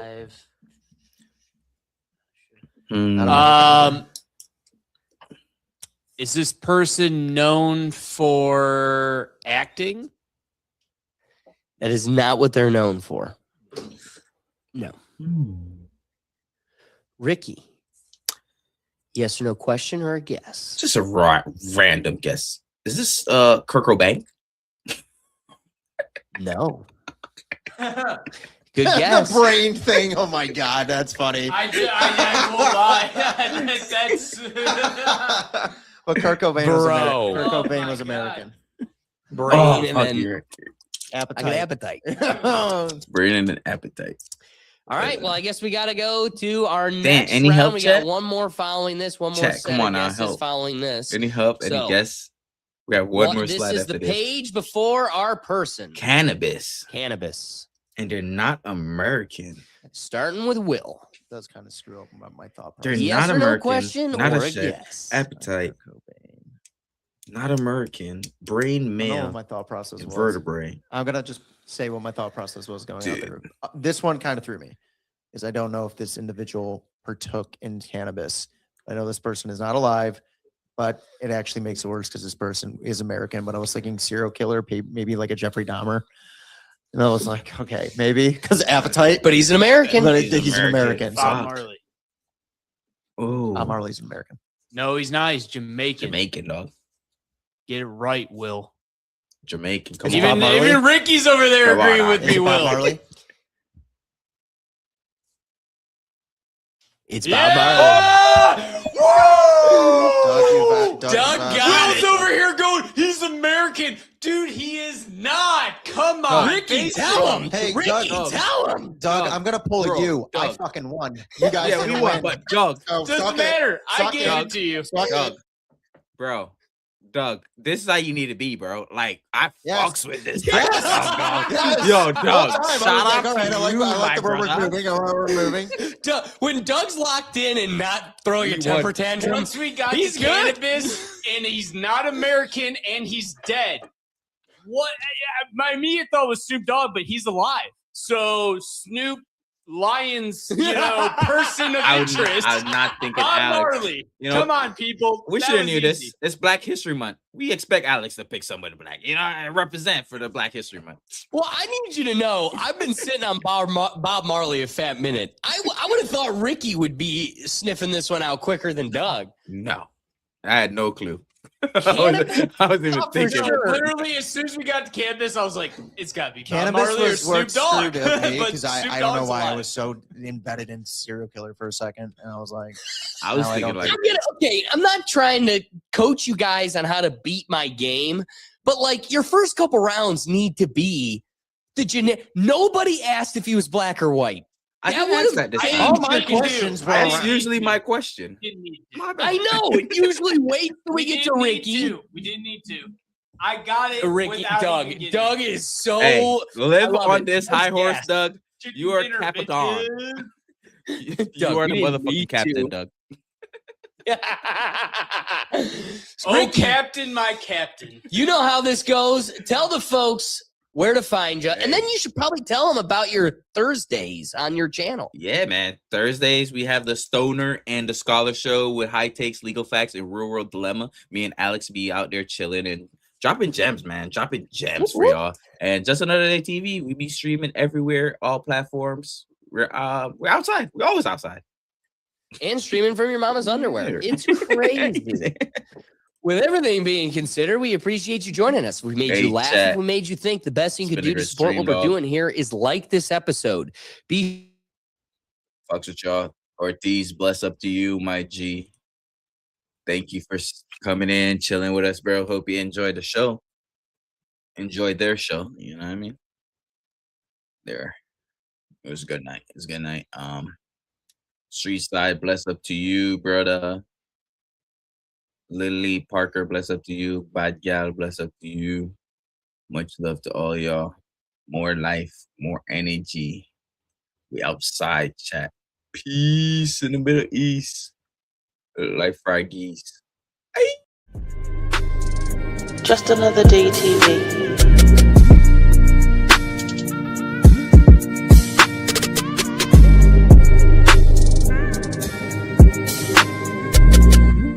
Just Another Day TV.